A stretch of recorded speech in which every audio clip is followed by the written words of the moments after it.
season with 45 drivers scheduled to take the green flag here tonight. Everything's at stake. Points are at stake. Money's at stake. Bragging rights are at stake, of course. Jacob, we're in for one heck of a race here tonight. Are you as excited as I am? Honestly, Will, I've been counting down the Fridays at this point, counting down the weeks to this race, all the way from the clash at Auto Club with that outstanding finish that we had at the line to coming to all through the dual races that we seen last week with so much aggression of guys trying to be able to jump up in the starting order for this race tonight. And then finally, it is here, the DSR Electric 250. I mean, we are in for a great race, and what better place to have it than Daytona International Speedway? Absolutely. There's 45 drivers here tonight, not only racing for cash money, as the Nazareth Series always provides these drivers, but also racing for what now in this season will be known as the Crown Jewel races. Due to Murph's magical creations, each driver that wins one of these Crown Jewel races, Jacob, will be awarded a beautiful, beautiful laser engraved trophy with the date, with the race they've raced in. Beautiful, beautiful trophy. But let's talk about the drivers that will be taking the green flag here tonight. The field is set. Let's get it rocking and rolling here tonight. Starting off in the pole position, we have Jeff Merrick in the 60 machine.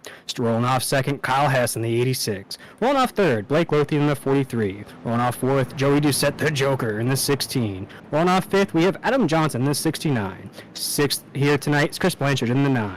Seventh position is Raul Meza in the 37. Eighth position is Chris Cinnamon in the 3. Ninth position is Ed Osborne in the 42. And rounding out our top 10 is the Animal, Keith Bradley. And then going to be in 11th right here. Looks like it's going to be Dana Shepard going to be in 11th. Ron Hunter going to be 12th. Michael McKinnon 13th. Stephen Thomas is going to be 14th. Jason Morales will be 15th. Cody Knott's going to be 16th. Taylor Peacock, who had a great dual race last week, only to come up just a little bit short, get caught up in some wrecks, 17th. Eric Zimmerman going to be 18th.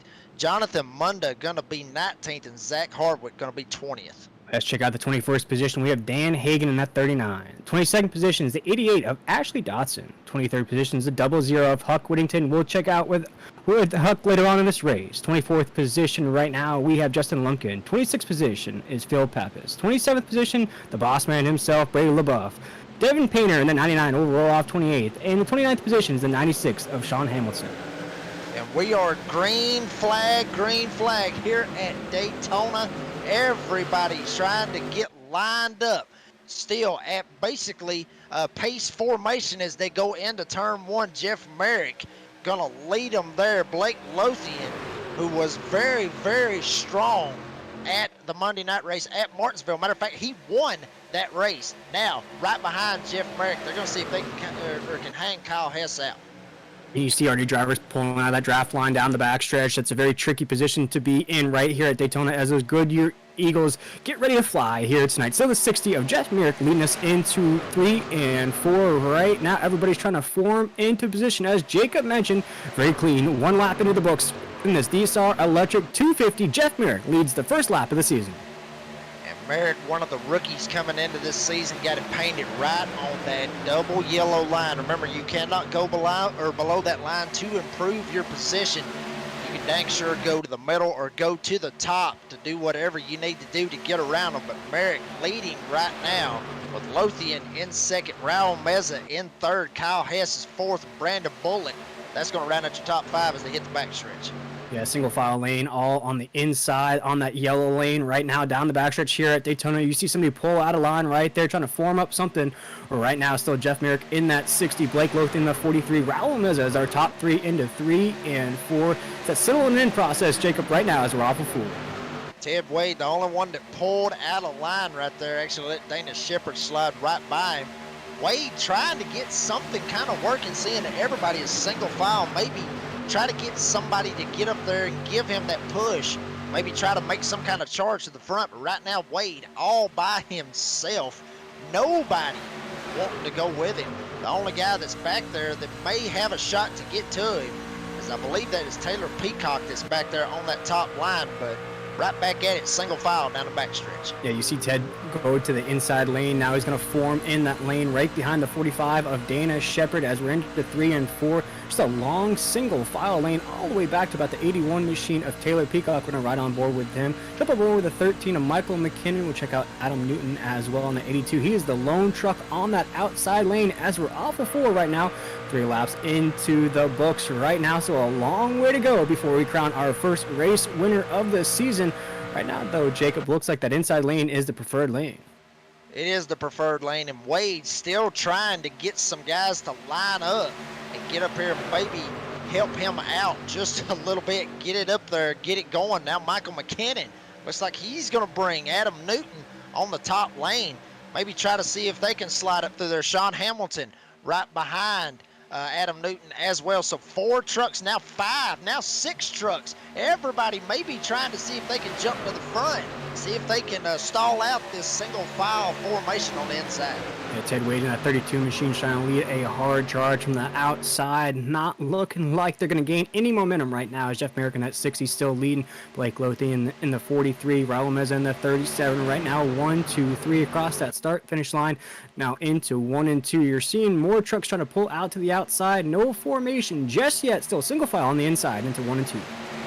We talked about Lothian just a second ago, won the race at Martinsville. This has got to be a big kick for him, going from a track where you're using the brakes almost more than you're using the gas to all pretty much just having it on the floor. And he's showing Merrick how it's done right here, literally straight up his tailgate going into turn 3. Raul Meza, who is one of the big factors you can see at some of these plate tracks, especially here at Daytona, riding in third with Kyle Hess at 4th, and Brandon Bullock still sitting in 5th position. As we see it right now, Merrick's still leading this train, and we talked about this, Will, with, you know, Jeff Merrick being a rookie, started on the pole. That's got to be a pretty good feeling, especially for a rookie coming into the his first season, being a rookie, trying to show him how it's done, show him, you know, granted he is a rookie, but he's not going to be playing around with these guys. Now Dana Shepard looks like he's going to jump up in front of Ted Wade.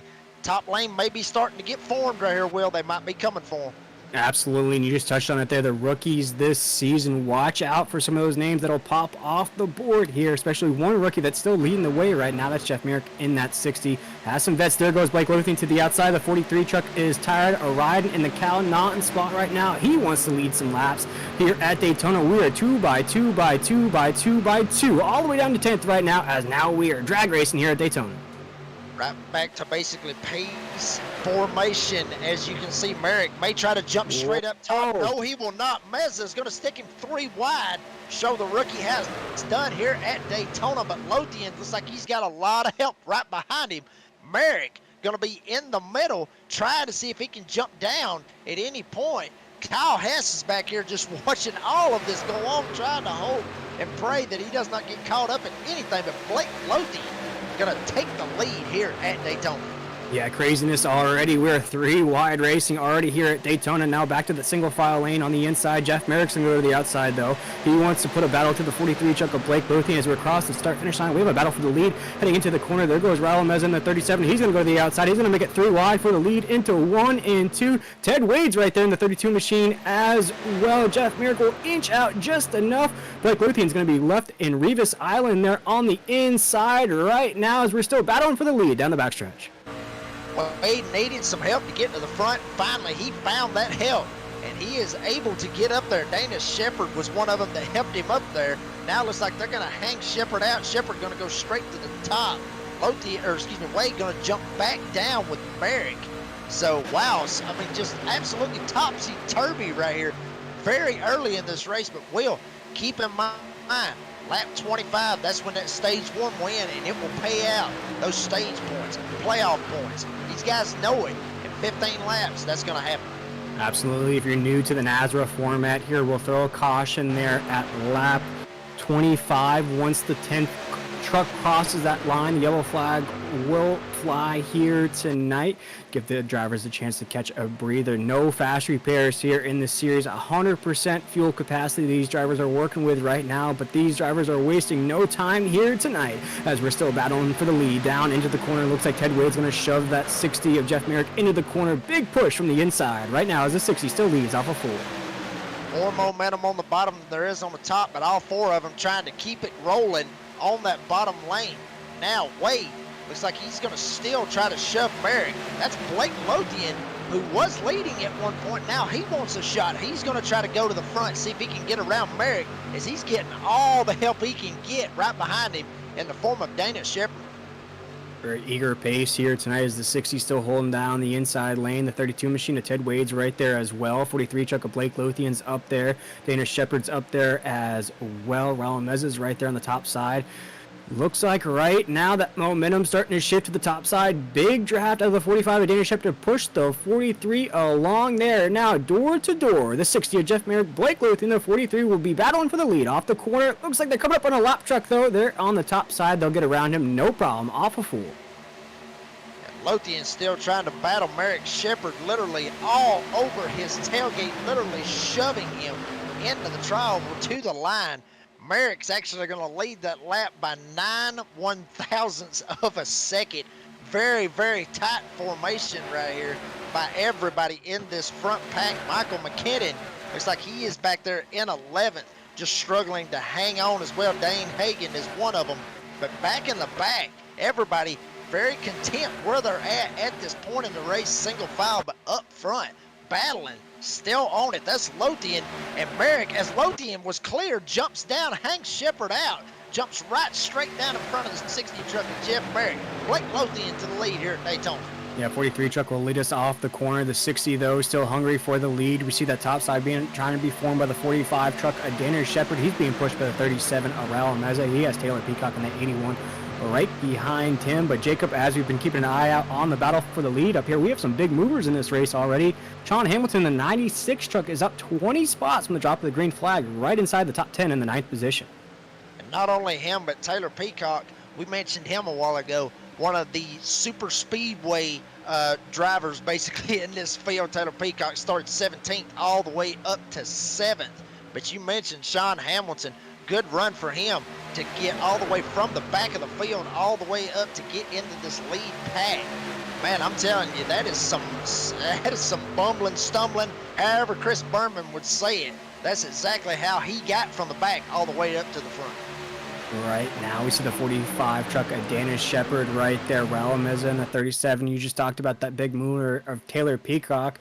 This race has settled in right now, folks. There's no battle for the lead. Still, the inside lane is the preferred lane right now, as the 43 truck is now under fire, though. Jeff Merrick in the 60 will go to the outside. He's being pushed by Ted Wade, the 32 machine, and they zoom by the 43 truck, and it's going to be 1-2 on the racetrack now. Jeff Merrick in the 60 and the 32 of Ted Wade will now be our Ricky Bobby Cow Naughton duo into 3 and 4. Literally went around him just like he was sitting still. Blake Lothian getting literally hung out right there. Merrick did not want to ride in second for long. He got the help from Ted Wade, got around him. Now Shepard, basically he's just being used at this point. Nobody able to push him past all of these guys. But now, here comes Raul Meza. Gets right up his tailgate. Starts to shove him into turn 1. What will Merrick do when Shepard gets there? Looks like he's not going to be able to do anything, as Shepard may be going for the lead off of turn 2. Dan Shepard's been waiting for his opportunity early on in this race. He wants to lead a few laps here in the DSR Electric 250. He's going to get a push by Raul Meza in that 37 machine. At the same time, Ted Wade in the 32 will push the 60 into 3 and 4. Blake Lothian's now down in the 3rd or 4th position right there on the inside lane. I say 3rd or 4th position because they are identical positions right now on the racetrack. He's going to try to lead this lane out of 3 and 4. Jeff Merrick, still a race leader off the corner. Merrick got Wade in tow. Now Shepard trying to get Meza to shove him. Lothian behind Merrick and Wade. Meza back here shoving him. Kyle Hess also back here in the mix as well. Peacock right straight up Meza's tailgate. You couldn't put a piece of paper between both of them. That's how tight that outside lane is forming up. 3 trucks trying to muster up something to be able to get up there and get around Merrick, as here comes Brandon Bullock on that outside lane to try to help him out. We're right on board with the 37 machine of Raul Meza, who's been in the mix all night long here. And Jacob, what I've seen about the 4 weeks of speed weeks we've had, the 37 machine, I think, has found some confidence, some mojo, if you will. Shout out to Austin Powers there. He is rocking and rolling. Good run in that Clash race. Good run in those dual races as well. Good performances in our Monday night series as well here on the NASRA 360 Racing Network. Right now, he finds himself inside the top 4. Trying to battle it out for the lead right now into the corner off of 2 right now. The 37 machine's finding himself in a great position right now in 4th. And he has found himself with 2 great drivers, that being Dana Shepard right in front of him, Taylor Peacock right behind him. 2 guys that know how to get around Daytona. Perfect place for Meza to get a little bit of learning. But, well, you talked about it just a second ago. He has got that mojo, shout out like you said to Austin Powers there. He has found some mojo. He has found some confidence. That's exactly what Raul Meza needs.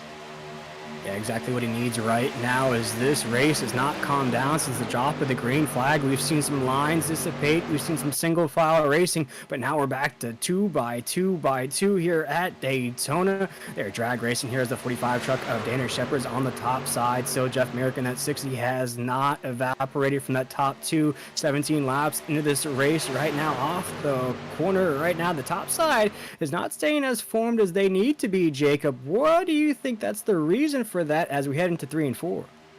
Well, I think they're honestly just trying too hard. Honestly, Will. I mean, the inside, obviously, they've got more help and more momentum working on that bottom lane. If maybe that top lane was able to get more trucks up there and be able to carry some forward momentum, that's exactly what's going to help them. But honestly, I think that they see as much help as on the bottom.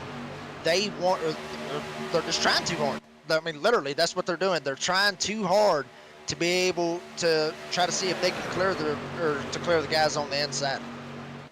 As this race comes off the corner, still Jeff Merrick in that 60, the 32 machine of Ted Wade. There goes Dana Shepard, though. He's going to try to make a move on the outside here, down the backstretch.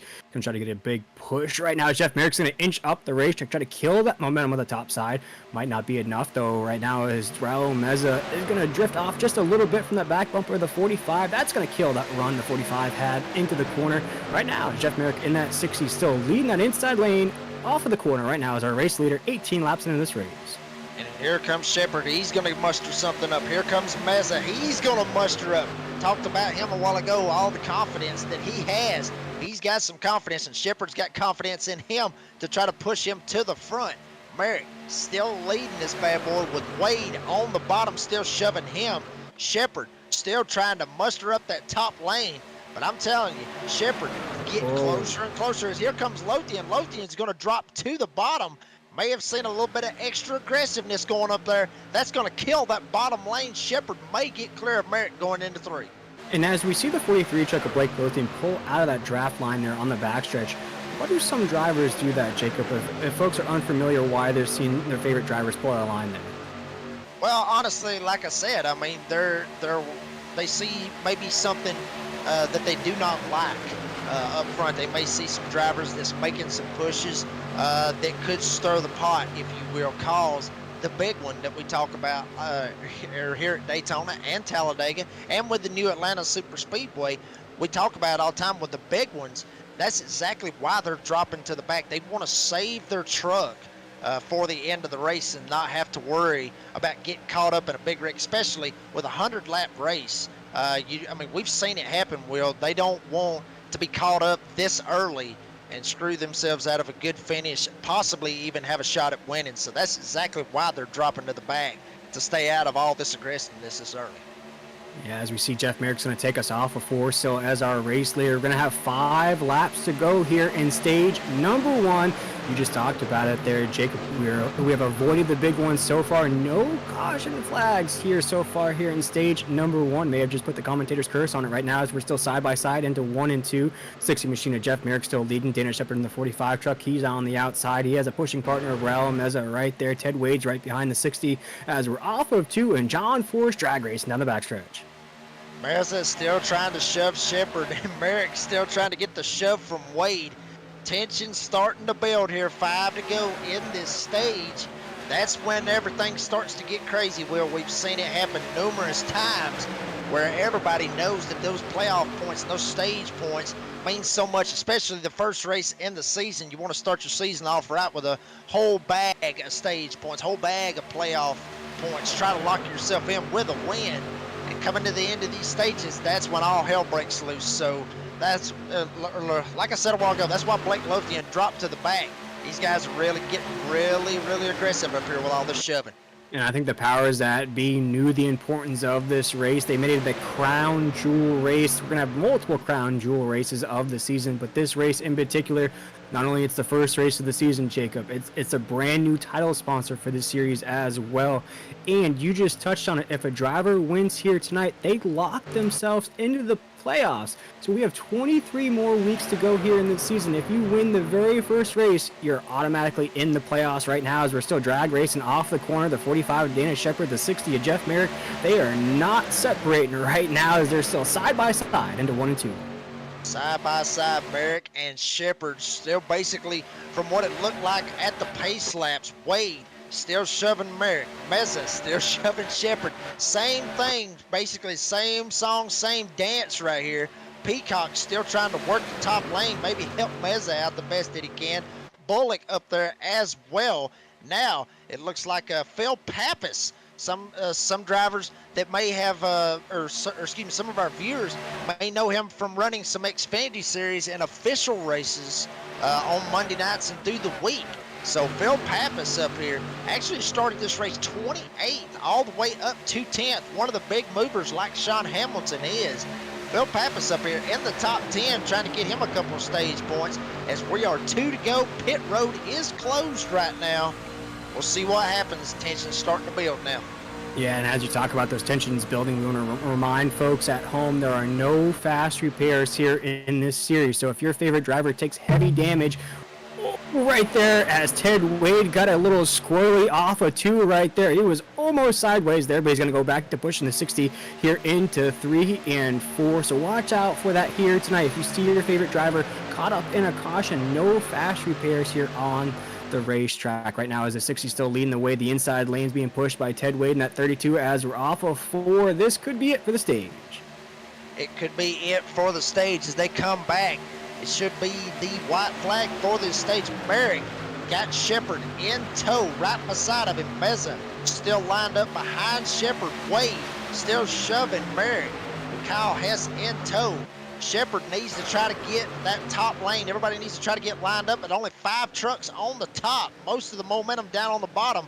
What will Wade do when he gets clear of Shepherd, or if he'll get clear of Shepherd? Here starts the aggressive shoving. Hess shoves Wade. Wade shoves Merrick. Meza shoving Shepherd. Everybody shoving each other going into turn 3 for the final time of stage 1. As they're bobbing and weaving down into 3 and 4 right now, Jeff Merrick's trying to kill the momentum of the top side, being led by Dennis Shepherd in the 45. The 60, though, still motoring off of the corner, rocking the Old Spice paint scheme, that red and navy blue. He will win stage number 1 here in the DSR Electric 250 at Daytona.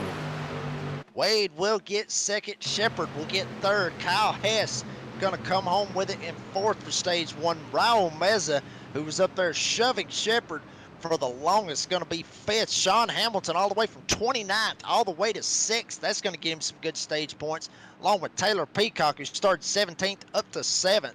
Brandon Bullock was 9th up to 8th, and Ron Hunter looks like he's going to get 9th, and Phil Pappas, talked about him just a second ago in the number 85 entry, 28th all the way up to 10th. Got that final stage point, but Jeff Merrick, I mean, great drive by the rookie right here in the first stage. And I do want to mention here, not great starts out of some of the bigger names here. Keith Bradley, the Animal, our defending champion right now, is in the 25th position. Joey Doucette, who tied for the regular season champion last year, right now being registered in the 22nd position. But here tonight, we're going to take our first break of the evening here in the Nazareth 360 Racing Network. We'll be right back with more action here in the DSR Electric 250.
Welcome back, everybody, here at Daytona. We just saw the conclusion of stage number 1 here in the DSL Electric 250. And Jacob, boy, if it sounds like we're out of breath, it probably because we are. That was an exhilarating stage number 1 here tonight. We had side-by-side racing, battle for the leads, all the way down to the end of the stage. Jacob, we were talking about there on the break that we think the intensity is going to pick up here a lot in stage number 2. Well, we saw the trophy that these guys is going to be able to get if they was to win this race. So obviously, the tension is going to build. They show that trophy, it just makes you want it so much more. Beautiful, beautiful trophy for this race. So yeah, obviously it's going to ramp up. Very, very clean though. Stage 1 saw a little bit of passing, may have saw a little bit of blocking. Some guys swapping lanes.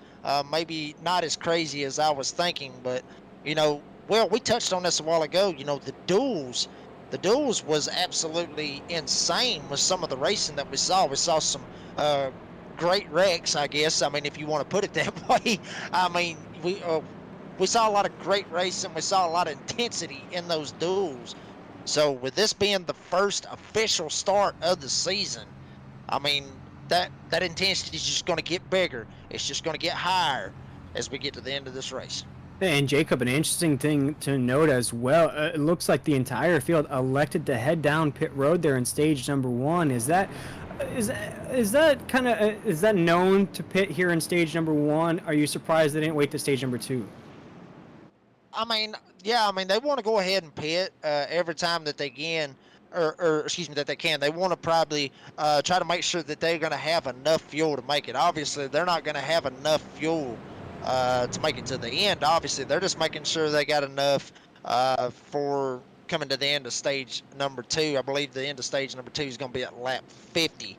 So basically, they got to go 25 more laps. They can make it, but honestly, with 50 laps, you can't run 50 laps on a full tank in these trucks. So that's why they went ahead, dipped down, that way that they know that they're going to be safe going into stage number 2. And we have some different names up here at the top. Of course, we have Jeff Merrick in that 60. He's going to start on the outside lane here at the drop of the green flag. Dana Shepard's going to be up there. Ted Wade in the 32. We have Kyle Hess up there as well. Sean Hamilton is up 24 spots from the drop of the green flag. He'll be inside the top 5. Raul Mez is up there. Taylor Peacock in the 81. Brandon Bullock. Phil Pappas in that 85 is up to 9th. And Stephen Thomas will be our top 10 heading to the drop of the green flag here. Some big movers already up in this field. As we wait the pace truck to pull off of the field, we're going to get it rocking and rolling here once again at Daytona. Of course, this is the crown jewel, the first race of the season here in the Cops of Police Survivors Truck Series. And we're going to go green flag racing as Dana Shepard and Jeff Merrick lead us down to corner number 1. Merrick has absolutely no help behind him at this point in the form of Kyle Hess. So it looks like Shepard may be able to get that advantage with Ted Wade on the bottom now. Here comes Kyle Hess. Now that outside lane may start to form up. Basically, pace style as they come off of turn number 2. Now Merrick going to see if he can get a little bit of a run on the outside. Maybe try to side draft Shepard, pull him back, and get Merrick back up front where he has been the most of the race. But now Shepard and Wade, they're going to fight back. Merrick and Shepard door to door going into turn 3. Yeah, drivers wasting no time to allow these tires to warm up, already jockeying for a position right now. We're seeing noses poke out. We're seeing air bubbles formed on the racetrack, trying to find the right drafting location. Took the 32 machine's going to go to the outside right now. Battle for the lead of Dana Shepard in the 45. The 32 wants to lead some laps here. He's got a good pushing partner in Jeff Merrick there to the outside. We're going to go side by side into the corner right now. Ted Wade in that 32 machine, rocking what looks like to me an homage to the John Andretti 43 with that baby yellow paint scheme off the corner. We're side by side down the backstretch. Beautiful paint scheme right there with Ted Wade. Absolutely beautiful. But I'm telling you, his back bumper may be one slap off before the stage even gets there. Merrick all over the back bumper. Sean Hamilton down on the bottom trying to shove shove Dana Shepard past Ted Wade. I'm telling you, these guys battling it out door to door, fighting for everything they got. About 7 trucks on the top, so looks like about 6 on the bottom. pretty evenly matched right now, but Wade is going to clear Shepard. What will he do? Will he jump down? Yes, he will. Merrick almost jumped straight into Dana Shepard's door. Yeah, these guys are battling here. Only 31 laps into this race here tonight. Jeff Merrick in the 60. He keeps trying to go down the racetrack. He is making Dana Shepard in that 45 very uncomfortable there on the inside lane. Dana's going to go back to pushing the 32 of Ted Wade. They're going to try to clear this 60. Going to get a big push from the 89 of Hess. There goes the 32 to the top side. Oh my goodness. We almost had contact between the 60 of Jeff Merrick and the 45 of Dana Shepard. They're going to go door to door once again. I feel a little heat. I feel a little brewing here tonight, as again they're going to go door to door off of 4. They made contact, and very significant contact, that being Shepard and Merrick right there. And wow, I mean, just straight up doored the heck out of one another. Now Wade going to try to jump up and get a hold of Merrick. Merrick actually got shoved by Wade to end stage number 1. Now it is actually flip-flop with Wade in front of Merrick. Shepard still trying to get this bottom lane rolling. Sean Hamilton, we mentioned him a while ago, 29th all the way up to 4th, and check out Taylor Peacock trying to get this bottom lane rolling. Now, it looks like Hamilton, he'll go to the top. Hess will go to the top. Shepard stuck on the bottom with Peacock trying to shove him as they get ready to come off of turn number 4 with Ted Wade getting shoved by Jeff Merrick. Yeah, Merrick has that nose right up the back bumper of the 32 machine of Ted Wade. It does not look like the 60 likes running in second, as now the 45 truck's going to come along and try to push the back bumper of the 60. Watch for the 60 to go to the outside right here. Dana Shepard thinks about it. No, that gap has closed on the top side. He's going to try once again going to that danger zone lane, see if he can get a push from the outside. The 45 truck is going to try to lead the way on the outside, make a run off the corner. Not going to be enough right now. It's still Ted Wade takes us down the backstretch. But they're getting a heck of a run right here, Will. I mean, Shepard is coming. Hamilton straight up his tailgate, literally shoving him all the way into turn number 3. He will get that run and get right up to Ted Wade's door. Merrick still trying to shove Wade. Check out Taylor Peacock. We talked about him a second ago on the inside. Now he's on the inside of Sean Hamilton. We talked about Peacock, and I talked about him, Will, being one of these super speedway fanatics, if you will, here in Nazareth. So watch out for Taylor Peacock. He is going to have something to say about this stage 2 right here when it's all said and done. Yeah, right now it's still side by side for the race lead, coming up on a lap truck once again on that top side of the racetrack. We cleared that truck pretty good the last time. See if we can do it again. Right on board here with Taylor Peacock in the 81, and you see this log jam, this traffic jam, if you will, right here, Jacob. And from a driver's point of view, how difficult of a situation is this? It's very difficult, honestly, Will. I mean, you don't want to run over the guy in front of you, because obviously this inside lane, you see Merrick, he's having to check up that way he don't run over Wade, and obviously Peacock trying to judge when Merrick is going to check up as well. Same thing for the top lane with Hamilton shoving Shepard. Hess has got to watch for that checkup as well. So it's very, very difficult being this tight. Obviously, with driving on the interstate like on I-75 in Atlanta, it's very tight as well. So but you're not going 180 miles an hour like these guys are. And you see Dana Shepard there, and while we're riding on board with Jeff Merrick, Dana Shepard's now in the lead, has pushed them along in that 89 machine right there as well. Sean Hamilton's in the mix once again. He has been moving and shaking his way up to the top, up 27 spots from the drop of the green flag. Sean Hamilton racing out of Canada right there, wants to lead some laps here in the DSL Electric 250. As you see, he is pushing the 45 truck along right there, Jacob. What I'm starting to see, though, from this push in here, some of these drivers are getting a little agitated, a little wiggly on the racetrack as we're off of 2. And check out Wade. His back bumper is completely gone. That's how much Merrick has been shoving him this whole time.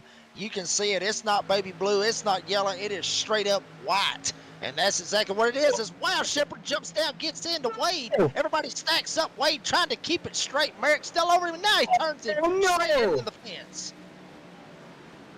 As Ted Wade, the 32 machine, just nosedives into the top side wall. There are pieces of truck going down the racetrack right now. Big calamity on the racetrack. Our first caution of the night here in the DSR Electric 250 comes at the midway point of stage number 2. Let's check out that on the pole instant replay. On the pole instant replay, and you'll see it right here. I mean, it all started when Dana Shepard got clear, got that shove from Hamilton, tried to jump down in front of Wade, was not able to do it. And then Wade looked like he seesawed the wheel straight back and forth, trying to get it straight, but Merrick never left his back bumper. Just turned him straight up the hill, straight into Kyle Hess. Big time move right here for some of these guys. You're going to see some of these guys try to slide through it. And some of these guys in the back, they're just trying to check up and not get involved in this wreck. But some of them that are checking up, they're not noticing the other guys that's been behind them trying to check up as well. Some of these guys getting turned back here in the back, trying to stay out of the wreck, and then they still get caught up in it.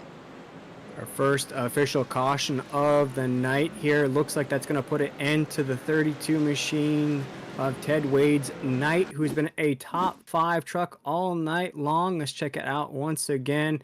Different point of view of this first caution. Check it out here as we get this thing revved up here. And Jacob, we sort of saw that coming. We could see that start to percolate on the racetrack just a little bit. Yeah, I mean, we talked about it. Well, we talked about the aggression that these guys was going to say, and I said it a while ago. The intensity is going to pick up. The aggression is going to pick up, and it was just an aggressive move by Shepard that thought he was clear. He was clear for just a moment, but going into those corners, you will get that run back on the inside. You see Wade, I mean, hard impact into the turn one wall. Merrick just never left his back bumper. I mean, I figured Merrick would actually try to lift off of the gas just a little bit and try to see if he could let him correct it. But he just literally stayed straight on his back bumper, never lifted off of it. As you're going to see it right here, Shepard thought he was clear. He was clear, but Wade got the run on the inside. Shepard came down, and then basically all hell broke loose right behind him. And you'll see it once again here. We're going to watch from Jeff Merrick in the 60s point of view right now. You see the 32 truck, he's going to get completely sideways. Oh my goodness, right there. As you see, the 60 machine is going to escape disaster there here on the racetrack. But as you watch the onboard camera of Jeff Merrick in that 60, you see that brand new logo, a brand new title sponsor here on our Friday night series.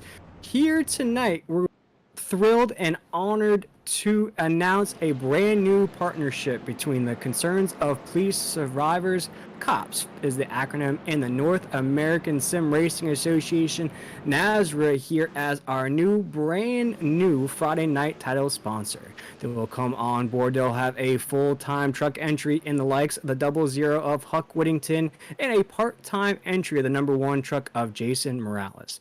A special thank you must go out to Mr. Lee Murphy, whose donation made all of this possible. Mr. Murphy stepped up immediately with the financial backing to ensure the sponsorships were all covered for this season and asked for absolutely nothing in return except for that beautiful logo you see placed on the trucks to represent a very special family member. Thank you, Lee, for your friendship and support for the Concerns of Police Survivors and the NASRA Sim Racing community.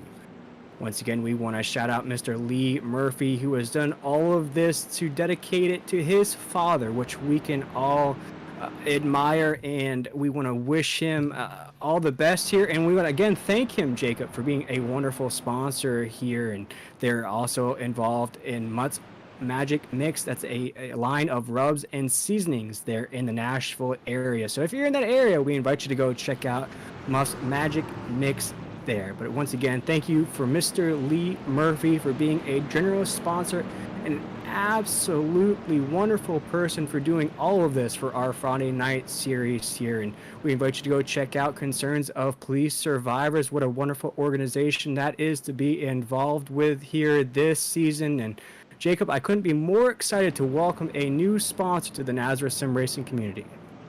I mean, a great sponsor and a great community, and great for what they stand for, with all of the things that they do for families of loved ones that have been lost, basically serving for our country with police officers. Big organization.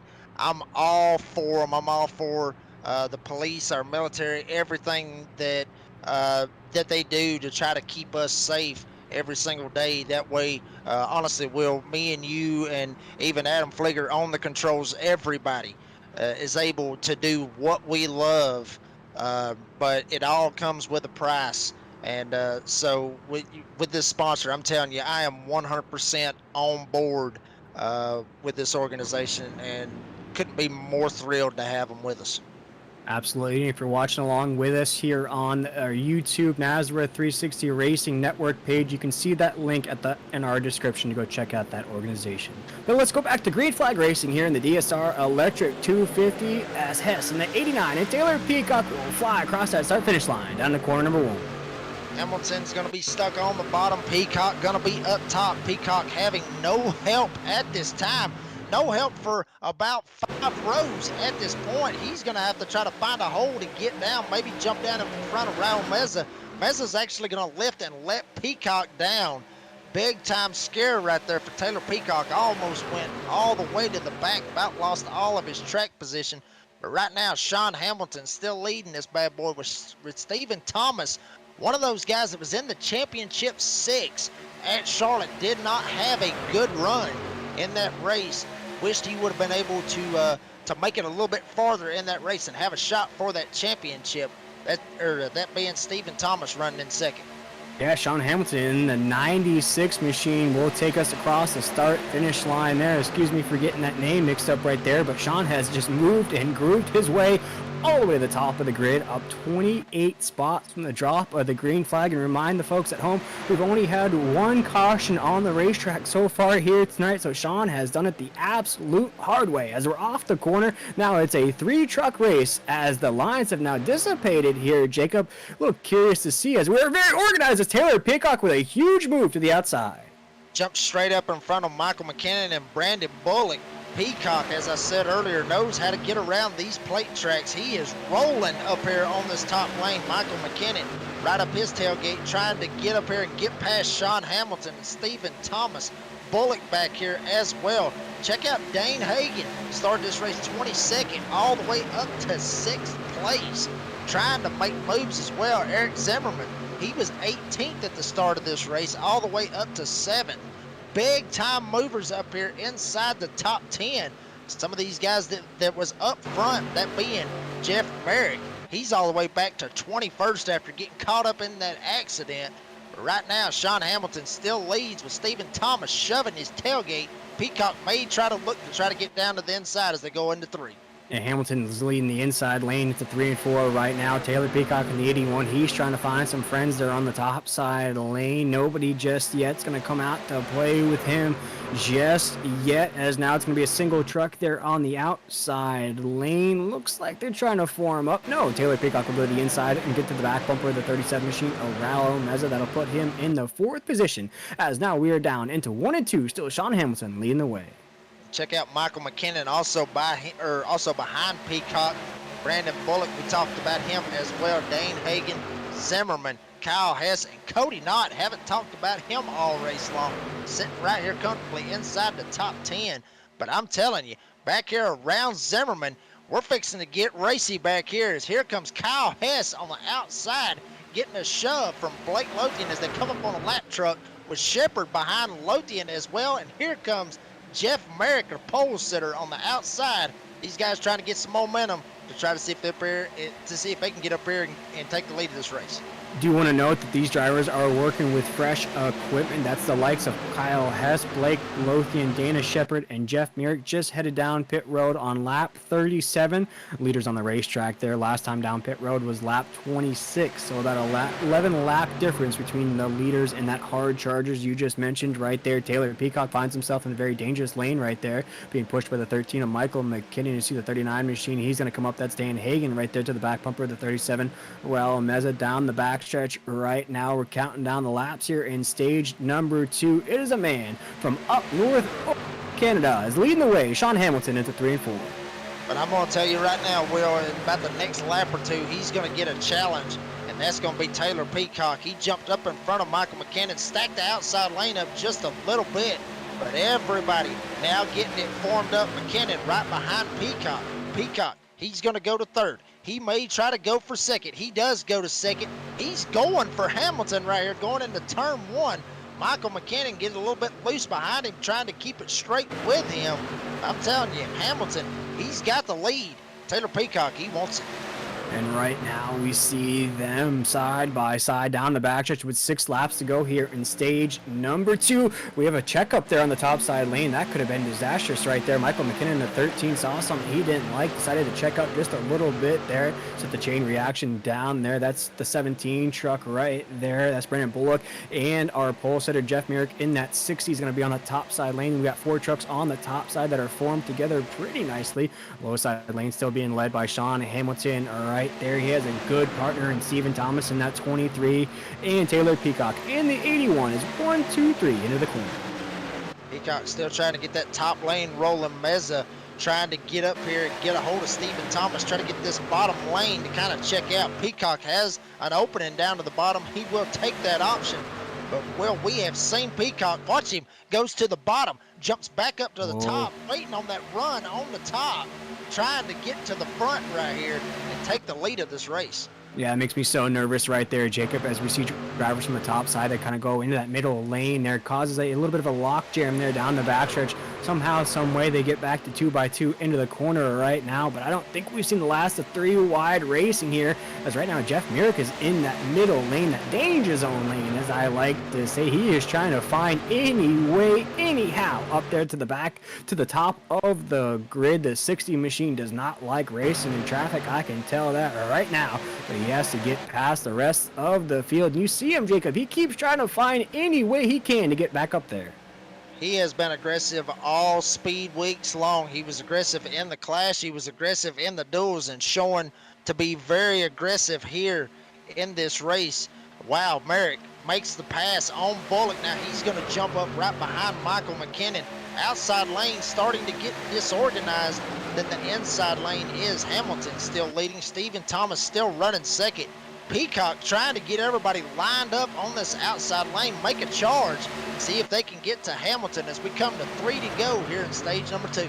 Yeah, the problem with Taylor Peacock there on the top side lane, he has some hungry dogs behind him in the 60 of Jeff Merrick and Michael McKinnon in that 13. They don't want to be partners in crime. They want to be the robber here tonight. They want to take the cash. They want to take the trophy. And you see right there, the 13 machine's not comfortable behind the 81. The 60's not comfortable behind the 13. You keep seeing them both wiggle and waggle, bob and weave, try to find those windows of opportunity, but they are counting down here with less than 3 laps to go here in stage number 2. As still, Sean Hamilton's leading the way. They was literally on that outside lane, Will. Peacock, McKinnon, and Merrick, all 3 was literally pushing one another down the back straightaway. You see Merrick get right up on the back bumper of Michael McKinnon. Almost turns him right here in the travel as everybody starts to scatter. Peacock trying to get this momentum going right here, but Merrick shoving McKinnon. I'm telling you, these guys get very, very aggressive right here. 2 laps to go. Pit road is closed for everybody. So Peacock trying to muster up that outside lane. McKinnon trying to get to him.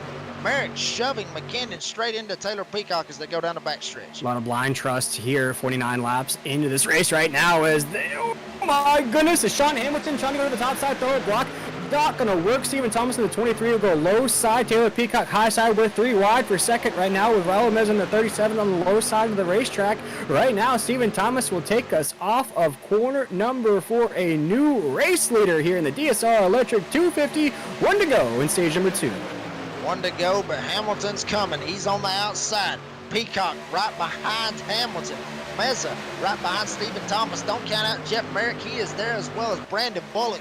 6 trucks basically trying to separate themselves from the rest of the pack. Peacock straight up Hamilton's tailgate. Meza right up straight up Stephen Thomas's tailgate. They go 3-truck tandem down the back straightaway. Peacock almost loses it going down the back. Oh my goodness, Jeff Merrick's trying to get around the 81, but they got to get around Sean Hamilton there on the top side. Stephen Thomas is watching this from the lead position off of 4. He'll have Raul Meza pushing him off of quarter number 4. Will the top side have enough run off of 4? No, Stephen Thomas tries to throw a little bit of a block. Not going to work as it looks like Sean Hamilton will win stage number 2 as they're wrecking across the line. They keep it clean though. No damage to the trucks right now. As again, Sean Hamilton wins stage number 2. Hamilton gets it. Peacock almost completely lost the truck. He's going to get second. Stephen Thomas third. Jeff Merrick getting fourth. Raul Meza having a very good evening. Got him some stage points in one and now gets them in stage number two. Brandon Bullock, Michael McKinnon, Kyle Hess, Dane Hagan, and Dana Shepard. That's going to round out the top 10. Boy, Jacob, what two stages we've had here tonight. And folks, that'll do it for stage racing. We have 50 laps to go here in the DSR Electric 250. We invite you during this commercial break to go get your popcorn ready, go get your drinks ready, because I'm sure we're in for one heck of a show here these last 50 laps here from Daytona. We'll be right back with more here on the Nazareth 360 Racing Network.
Welcome back, everybody, here in the DSR Electric 250. We just saw the conclusion of stage number 2. Sean Hamilton, oh, Canada, wins stage number 2 there. But, Jacob, I believe you're catching up with the number 81 machine of Taylor Peacock. Yeah, we got Taylor Peacock right here in the booth, I believe. Yes, now we got Taylor Peacock in the booth. Taylor, do you have a copy? Got you, boys. Well, Taylor, we see, it looks like maybe you have a little bit of left side damage right there coming to the stage right there. I mean, was that just, Merrick just trying to shove you as hard as he could, or did he just not back down for the caution at that point? He was shoving for all he had. Honestly, is what happened, and I was tucked up under Sean there, and it just a product of trying to get that stage, as much stage points as we could. Probably he might have been a little more aggressive than I was anticipating as well. But yeah, it turned me down into, I think, Stephen Thomas. I feel bad for that, but I only had 20 seconds of damage, so I should be just fine. So going into this right here, getting ready to take the green right here, what's your mindset for these last 50 laps right here? I mean, what's your mindset? Are you going to still try to be as aggressive as you can up front, or are you going to try to lay back and just kind of let the race come to you? Oh man, that's tough, man. I think I'm just going to take it easy here because I had to fix some damage. So I'm in the back right now anyways. So I'm going to take it easy, fill it out, and when I can, I need to start making my way to the front. Just going to play it by ear here. I know we're not done wrecking yet, so there's a big one just ready to happen any minute now. While we got you, right before we take the green, you got anybody that you want to thank, bud? Yeah, my teammates up front that are here, Jeff and Ted Wade. We've been keeping it up front here, living up to the team name. John, from our team owner, he does all of our paint jobs, and he does awesome to get the team together. We're just missing a couple guys tonight, but we'll be full force next week. And I appreciate you guys broadcasting. It's going to be an awesome race to go back and watch. I've had fun. Can't wait to finish it here, see if we can't get a W. All right, Taylor, well, good luck, buddy. Boy, hopefully we'll be talking to you at the end of this thing. I hope so. Thank you, buddy. That was Taylor Peacock, the driver of the number 81 machine for Upfront Motorsports. And you heard from there, Jacob, living up to the team name. They're staying up front here in this race. Now with 50 laps to go, what the folks in store for here? We saw them sort of crash in there at the end of stage number 2. Do you expect a few more caution flags to fly here? Absolutely. Honestly, as aggressive as they was right there at the end of stage 2, we saw them aggressive in stage 1, but the intensity picked up right there in stage number 2. So obviously, it's just going to get higher and higher as we get to the end of this race.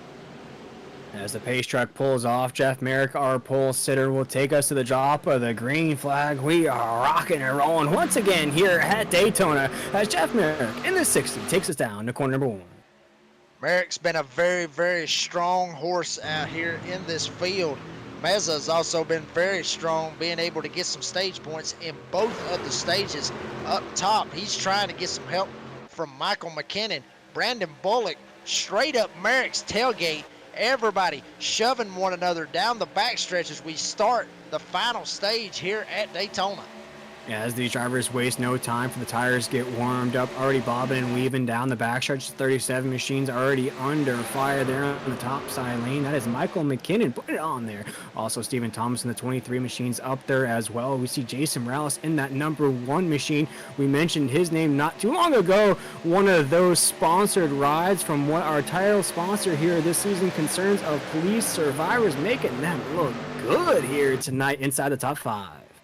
He is making it look good. Started 15th all the way up to the 7th spot as they cross the line. Hopefully he will be up a little bit higher as they get to the line this next time by. But Meza still trying to get this top lane rolling with McKinnon stuck straight behind him.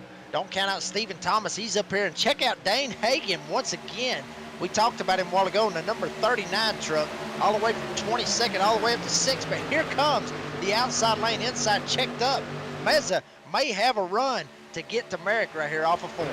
Yes, right now Jeff Merrick in the 60 will take us off of corner number 4. And Jacob, I wanted to ask you here, as we've watched this race play out, we're past the halfway mark here. Why has it been so difficult for that topside lane to form up? Honestly, I think it's just with the momentum, and I think it's got a lot to do with the momentum being that there's so few trucks that are jumping up there into that top lane. You see them actually also bobbing and weaving, as you like to say, Will, back and forth, left to right, not keeping it steady as the drivers is on the bottom of the racetrack. And what that's doing is that's hurting the momentum. As you see right here, not good formation up on the top lane. You got Meza, you got McKinnon, you got Jason Morales. They're the 3. They're actually separating themselves from the other 3 trucks behind them. Everybody on that top lane needs to get well organized, stay tight, not do that bobbing and weaving. If they do that, then Merrick might be hurting.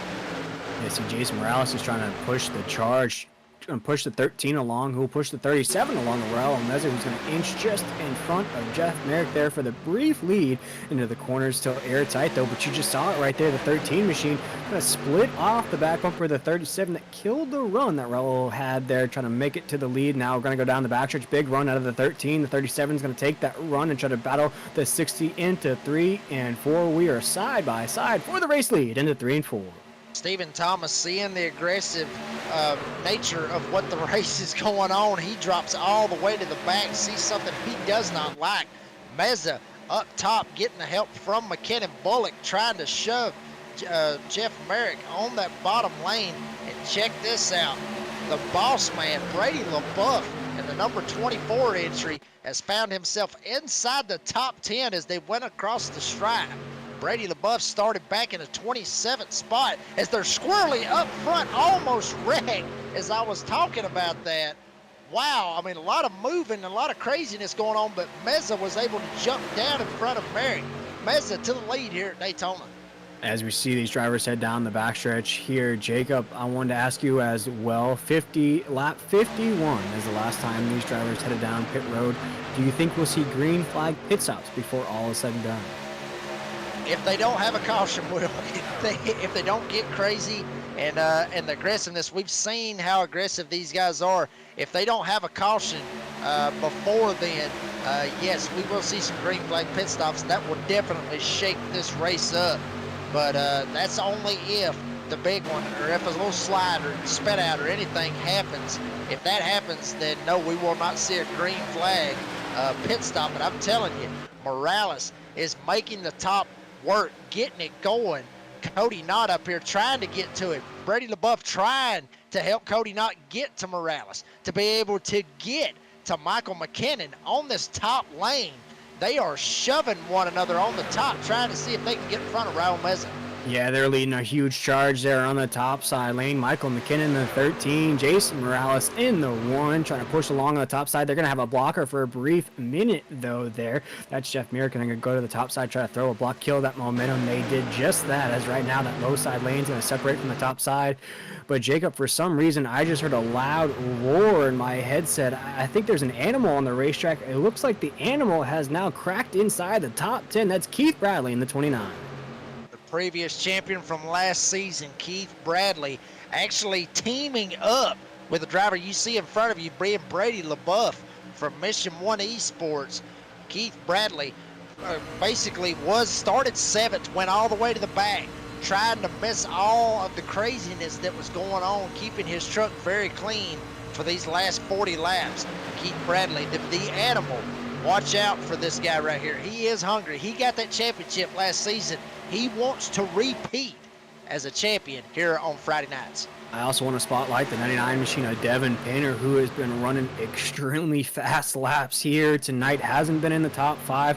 Now is cracking inside the top 10, up 20 spots from the drop of the green flag. Best lap was a 47.3. Last time by was a 48.8. That's one of the fastest lap times on the entire racetrack. Rocking that Venom helmet inside of that cockpit, the 99 machine. You can see the speed here as we ride on board with him here in the Nazareth 360 Racing Network. He looks like one of those names we have to watch out for before the drop of the checkered flag. And I'm telling you, right up front, Merrick was able to get down in front of Meza, but it stacked the whole inside field, or the whole inside line, up. Every single one of them literally stopped going into turn number 3. That will hurt that inside lane. That'll take Brandon Bullock all the way to the front, help lead that lap, getting the push from Michael McKinnon. Now, McKinnon, he's going to shove it. McKinnon's going to get clear. He's going to jump down in front of Jeff Merrick. As you see, the 13 machine had to come high side, low side, he gets sideways. He sideways, completely turned around on the racetrack. Here's the big one at Daytona. They are wrecking and piling up off of corner number 2. Multiple drivers involved, multiple drivers out of this race now. Jacob, disaster strikes at Daytona. Disaster strikes at Daytona. You called it. Everybody else trying to duck and dodge to get around Michael McKinnon, and McKinnon just straight up, I'll be honest with you, he just got straight up turned right there by Jeff Merrick, right there coming off of turn number 2. And everybody else trying to see if they could sneak by it, was not able to do it. Jason Morales, we talked about him. He was one of them that was able to sneak by it as well. Raul Meza, I mean, hate it for him. He was up there running up there inside the top 5, but you see it right there. Merrick got on his tailgate, never let off of it, straight up turned him straight around. And then everybody else, you see Dane Hagen, he's one of them that gets caught up in this. Brady LaBeouf was one of them that got caught up in it. Watch Painter right there. Painter barely sneaking through the middle of this. And you see a lot of these other names back towards the field. Huck Whittington, the 00, to the 24 machine right there as well. To the 2 of Justin White. I mean, a lot of these drivers here were starting to make their moves, if you will, Jacob. They're starting to charge through the field. We mentioned a few of those names.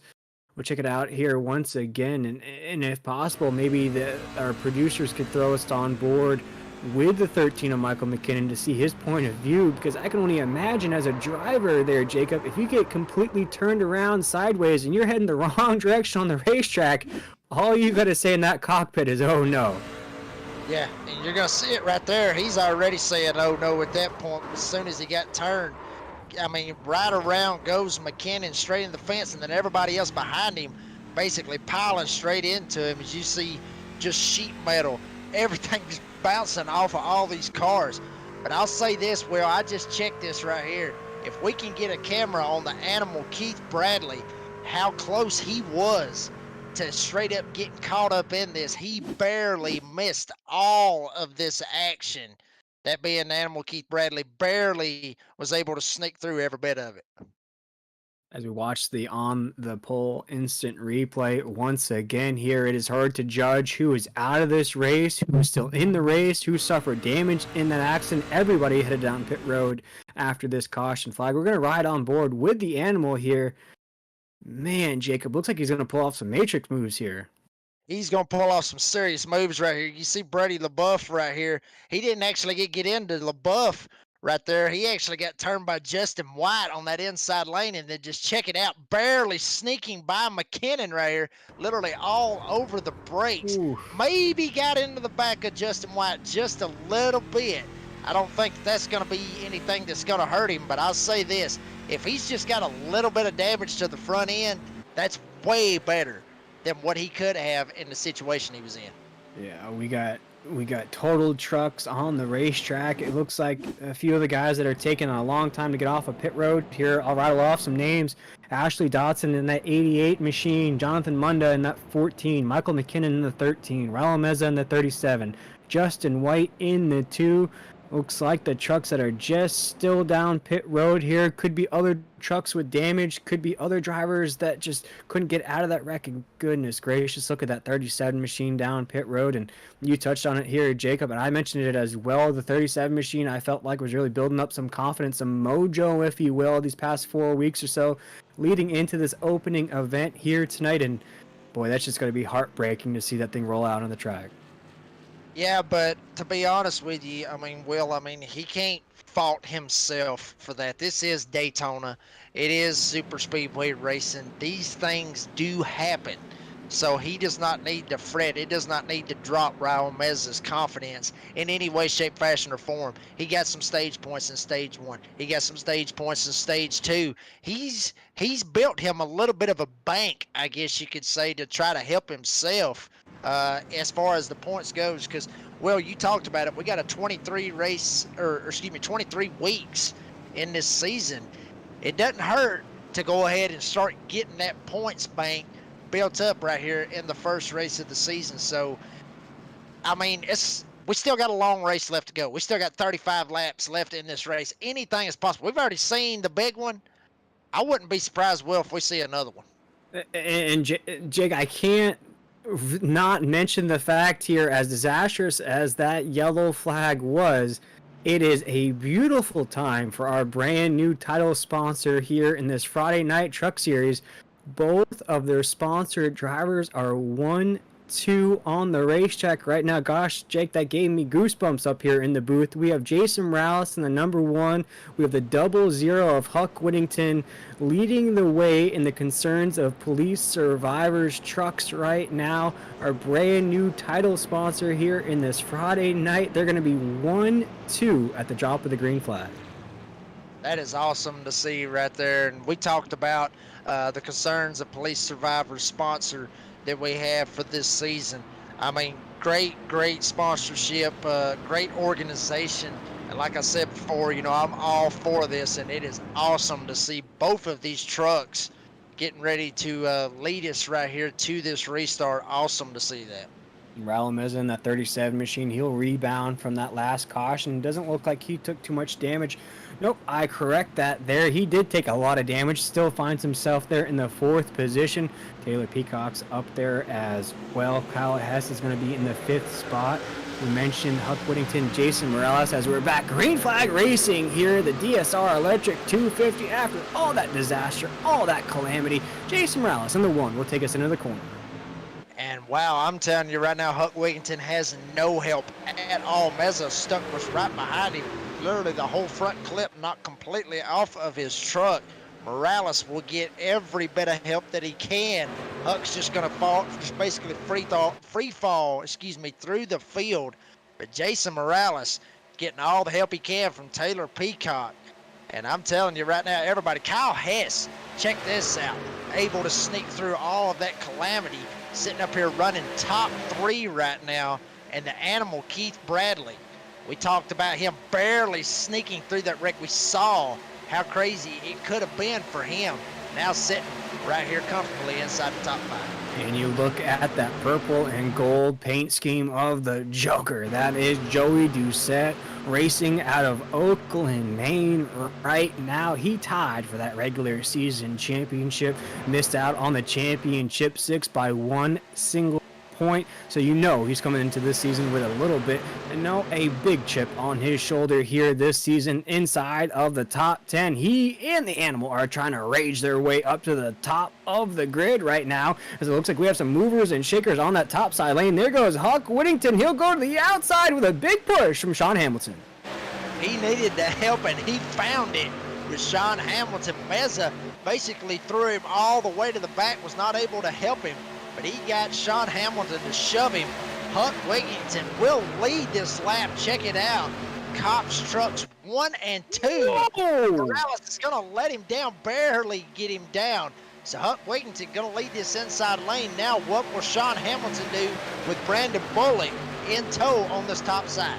This is exactly where they want to be. The 00 is in front of the 1 right there on the low side of the racetrack. We mentioned that Jason Morales is a part-time driver here in this Friday night series. Huck is a full-time driver here. So what a way to kick off the season if they can get one of these concerns of police survivors trucks into victory lane. As right now, the 00 of Huck Whittington, our new race leader, off the corner.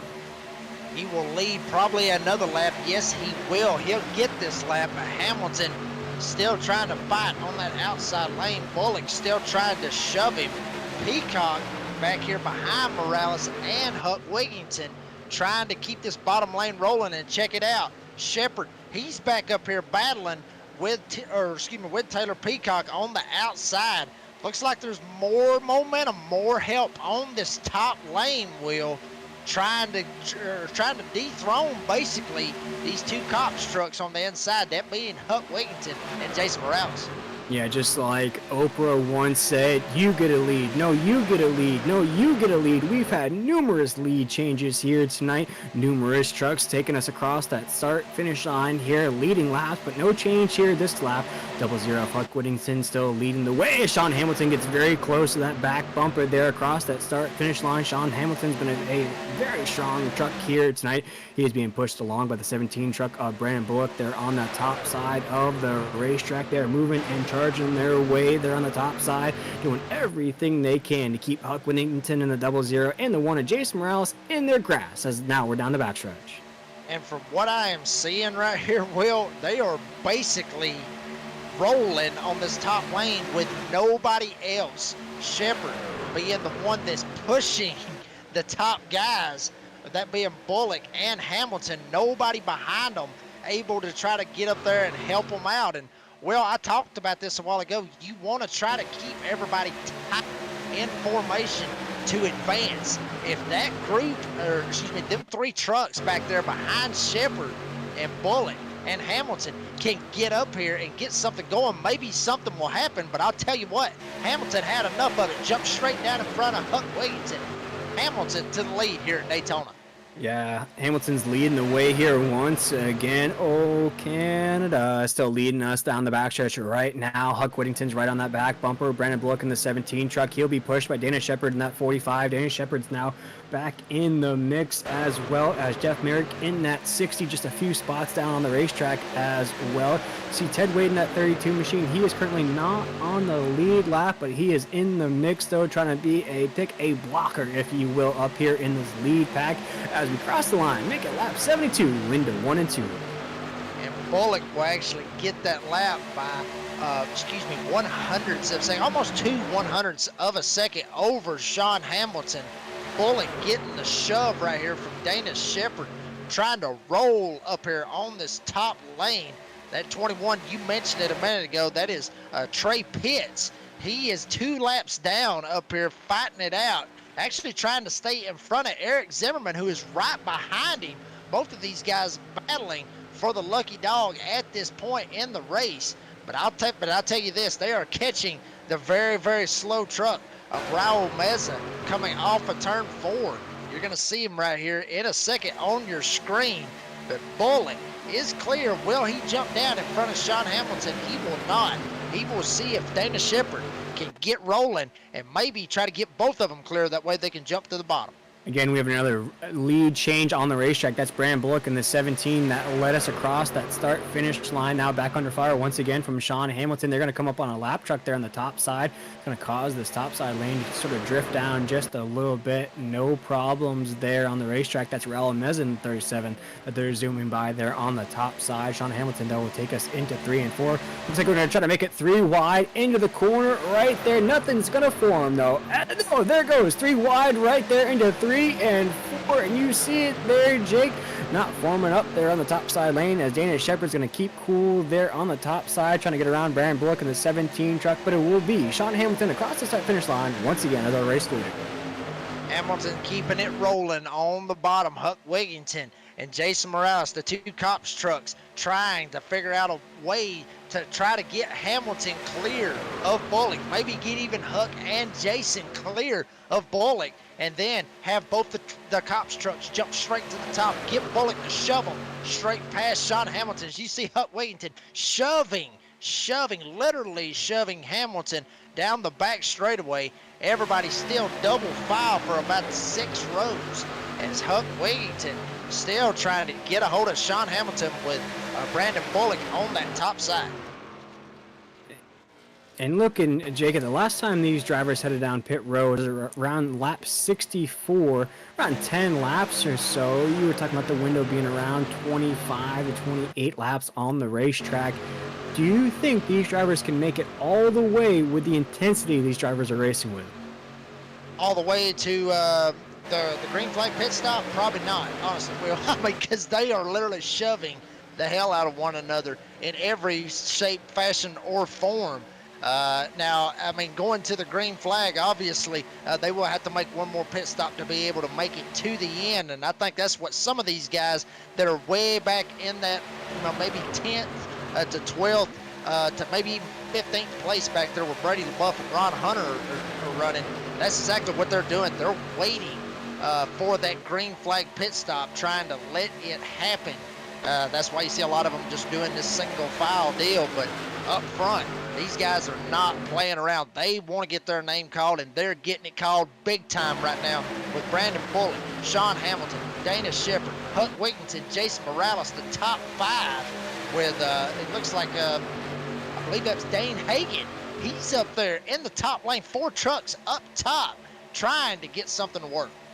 Exactly 25 laps to go here in the DSR Electric 250 here live on the Nazareth 360 Racing Network. If you haven't done so already, please hit that like, share, and subscribe button, whether you're watching us on Facebook or YouTube. That way you can stay up to date with all the Nazareth racing action we have coming down the pipeline. But right now we're about to crown a champion, a crown jewel champion here in just about 24 laps as we're 3 wide across the start finish line down into corner number 1. The heat is on here, Jake, as we rage into 1 and 2. That is actually a lap truck, if I'm not mistaken, Will. It is. Being up front. That is actually Trey Pitts trying to get up here and get one of his laps back, racing Sean Hamilton basically for the lead. So the 21 not on the lead lap at this time. So right now Hamilton actually is loving this with the lap truck on the top lane, stopping the advance up top, but the up top lane is actually getting more momentum as we say this. Everybody trying to get up there to the top lane now. More help on the top than there is on the bottom, as it looks like Pitts is trying to carry Shepherd, and maybe that might be the thing that Shepherd needs right there to be able to get around Sean Hamilton. As you see Pitts right there in that 27 machine, and Jake, as a driver's point of view, you see a lap truck up there, of course, battling to get back on the lead lap, but is that frustrating, let's say, for the 45 truck of Dana Shepherd, who essentially wants to be in that position, but knows he has to get around to a lap truck to do so? Well, yeah, I mean, obviously, you know, it's going to be frustrating, obviously, because Shepherd could be door-to-door right now with Hamilton battling for the lead. Obviously, you don't want to shuck him out, which probably is what they really need to do. But Pitts is not really stalling this outside lane. He's actually helping them out on this top lane. So, yeah, it is frustrating But you see Pitts right here. He's going to get clear of Hamilton, drop straight down to the bottom. Now, the game plan has completely changed because now Shepard can go straight around Hamilton right here, and that lap truck may actually slow down that bottom lane, and that will really throw a wrench into this race. That's right. Now we counting down the laps. 22 laps to go here in the DSR Electric 250. We see right now Trey Pitts is leading the field, but he is a lap truck now back on the lead lap, but he is the tail end of the line. So although you see him at the top of the grid here into 3 and 4, he is not our race leader right now. That is Dana Shepard in that 45 truck. Sean Hamilton's currently second. Brandon Bullock third. Huck Whittington fourth. Dan Hagan just flip-flopped with Huck to go into the fourth position. Ed Osborne in sixth. Jason Morales in seventh. The Animal is down to eighth. Right now, Taylor Peacock, after all that disaster, he's moving back up through the grid, up to eighth right now. And our top 10 is rounded out by the boss man of Brady LaBeouf here with 21 laps to go.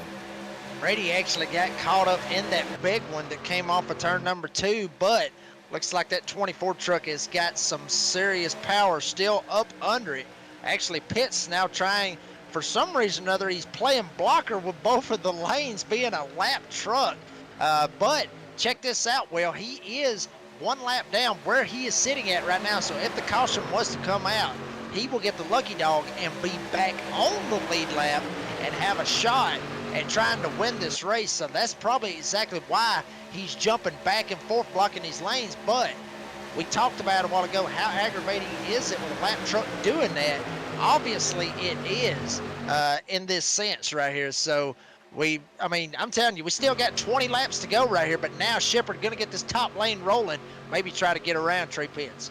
Actually, Trey Pitts is 2 laps down. He has just gained a lap back. He's still a lap down on the racetrack. The 27 machines leading our field down the backstretch right now, throwing a block on the 45 of Dana Shepard there in the top side lane. Now going to throw a block to the inside lane of Sean Hamilton there. Eventually, I think the 27 has to get out of the way of the field here. Let these guys battle it out for the race lead here in the DSR Electric 250. And Jake, I wanted to mention here with the beautiful thing here in the C.O.P.S truck series here on these Friday night is all the names, all the big names coming into this race. We look at Jeff Merrick, our pole sitter, Chris Cinnamon, who won the Clash race, Blake Lothian, who won the dual race, Joey Doucette, who won dual race number 2. None of these names are currently inside the top 10 here in this race. So that's a beautiful thing to see here in this race. Other names rising to the top right now. And boy, we are counting it down here off the corner. What a battle we have. Brendan Bullock, Dana Shepard going to be battling out for the lead. Dan Hagan's up 20 spots from the top of the green flag. His hat is in the mix as well as we're into 3 and 4. And he literally shoved Bullock straight past Trey Pitts. So Bullock going to be straight up clear right here and take the lead of this race. Now Dane Hagan's going to be in second. He's going to get turned straight in the fence by the lap truck of Trey Pitts. And chaos ensues as we're still waiting to see if, yes, now the caution has flown. Wow, well, Dane Hagan straight up getting turned by a lap truck. As we check out this on the pole instant replay up here in the booth, Jake, and I'm kind of speechless up here, but let's break down this replay here as we see Dan Hagan's going to follow the 17 truck of Brendan Bullock off the corner. You see the 27 of Trey Pitts right there, 45 of Dana Shepard as well. See what causes this wreck here. That's just clear contact right there to the right rear fender of the 39 truck of Dan Hagan's going to send him directly into that top side wall. See the 27 of Trey Pitts. He's going to make contact there. See if Sean Hamilton will survive this. Anybody else involved? Dana Shepard in the 45 might have a little damage. Oh, man. Both of the concerns of police survivors trucks will have damage now as Huck Whittington makes contact with the 27. The 1 of Jason Morales is going to rear end the 00 as well. Dana Shepard's now down the grass here on the front stretch. A lot of names involved in this, Jake, and when it's all said and done, we're going to have less than 20 laps to go here, probably around 15 laps to go. And to see your night end like that, man, it's got to be heartbreaking. Absolutely. And in my personal opinion, if it was 2 drivers that are racing for position. That's one thing, but you know, you got to keep in mind, obviously, you know, Trey was at the time, he was 2 laps down, but then it's like I said, once he got in front of that leader, he was 1 lap down. Like I said, caution comes out. He's the first truck 1 lap down. He gets his lap back. But when you're in that situation, you can't get that aggressive with guys that is on the lead lap, because you just straight up basically killed maybe 5 or 10 trucks race right there by making, you know, a very aggressive move right there that really at that time should not have happened, honestly, because, you know, Trey, he put himself in that situation being 2 laps down, and then he gets up there and just straight up turns Dan Hagan. I mean, that's just a head scratcher, honestly. Well, why that happened, and I hate it for Dane. I mean, he's actually going to disconnect out of that, because I think he actually got a meatball flag as hard as he hit the wall. But I mean, very unfortunate to see this. And we'll stay with the race here at Daytona here in the DSR Electric 250. Again, this is the very first race of a brand new season here of the C.O.P.S Truck Series here on this wonderful Friday night. And Jake, we've seen intensity, we've seen fireworks, we've seen multiple lead changes, battle for the lead here on the racetrack. And one thing I wanted to ask you here, we're looking at around 5 trucks now that'll be here at the top of the grid who elected not to head down pit road. Is that a smart move here at Daytona? If they got enough gas, I mean, that's the only thing that I can really think.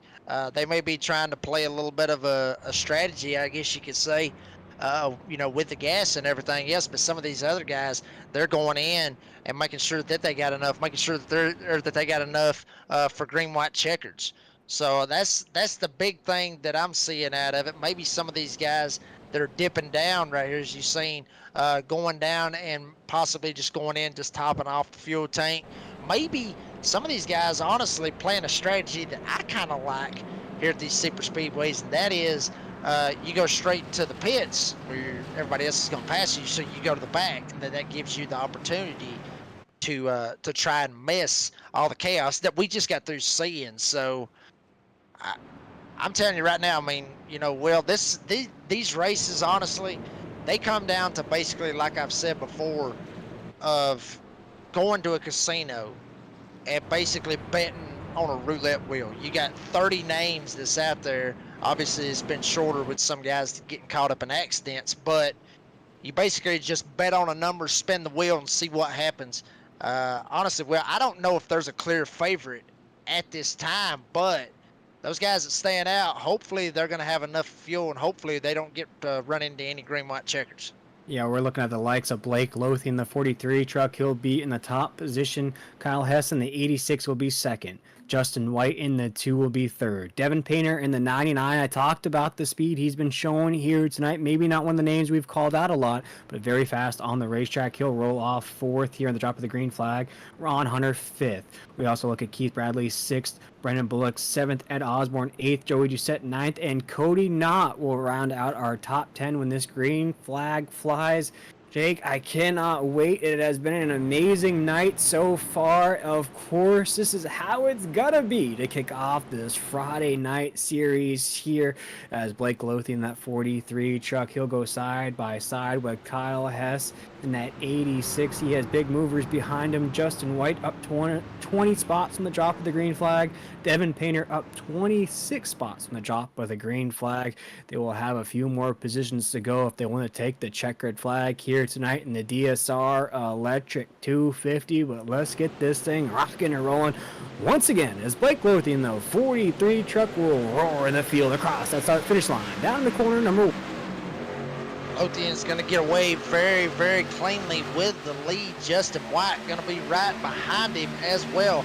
Kyle Hess did not get the restart that he wanted, but Devin Painter, you talked about him being one of the fastest trucks out here, and basically one of the fastest trucks at Daytona. Actually started dead last in the field, 30th spot, dead last in the field, all the way up here battling it out. He's going to shove Kyle Hess past Blake Lothian. He's going to go to the front.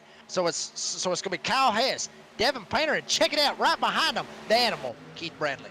Yeah, and Kyle Hess had to get to the inside lane quick, fast, and in a hurry because that 99 wanted to take the lead from him there. Looks like he is not comfortable in that second position. The 99 truck is trying to find a way, anyway, around Kyle Hess in the 86, but the animal is eating up that top side lane. Our defending champion is now our race leader, down to 1 and 2. The animal's trying to eat here tonight with 14 laps to go. And check it out, Ed Osborne right behind him. Haven't mentioned his name that much. The Joker, Joey Doucette, right behind Osborne. Jeff Merrick, who was starting on the pole for this race, but it's not over yet for the battle up front. Keith Bradley still stuck up on the top with Ed Osborne shoving him. Kyle Hess on the bottom, getting the shove from Devin Painter. For now, Bradley has the lead, but not now. Here comes Kyle Hess with a run on the bottom of the racetrack with Devin Painter and Blake Lothian as they come off turn 4. Door to door right now is Keith Bradley and Kyle Hess. As Terrell Owens once said, better get your popcorn ready, because right now this race is heating up here at Daytona. Can't get any hotter than the weather down here in Florida, but it is hot on the racetrack. With all the racing that's going on right now, we have Hess to the inside. Keith Bradley, the animal, to the top side right now. He's being pushed along by Devin Painter and Joey Doucette up there, pushing along. We're side by side. John Force drag racing down the backstretch right now. These two are inseparable down to 3 and 4. And Keith Bradley, what a win would be for him here at Daytona. Won the championship last season. Ride the momentum from winning a championship to winning here at Daytona, but he's still got 12 as they come to the line, 12 laps to try to finish it off. Ed Osborne still shoving Keith Bradley on this top lane. Doucette right behind Ed Osborne as well, with Hess and Painter and Lothian down on the bottom. As I talked about, more momentum down on the bottom, but I'm telling you, the top lane has got way good help up top. And I'm telling you, the best guy to lead them right now is the previous champion, that being Keith Bradley. Yeah, as we like to say down here in Florida, this is the calm before the storm. You can feel everything building up. You can feel the air pressure start to drop. You can feel the volume knob start inching to the right. It starts getting louder and louder here at Daytona. As you see, these drivers aren't really battling right now. They're settling in for these last 11 laps. They're calculating in their heads which lap to make the move, who to make the move on, and who to take with you there to the lead, as right now our race leader is the animal into the corner. BP Racing for Autism and Mission 1 Esports battling it out here at Daytona with 11 laps to go. Bradley keeping that top lane rolling, actually side drafted Kyle Hess a little bit right there off of turn number 2 to try to drag him back, maybe see if he could get clear. Osborne shoving Keith Bradley. Painter still shoving Kyle Hess. Basically looking like pace formation at over 180 miles an hour coming off of turn 4. Hess will keep the lead for the moment, but Bradley will battle back.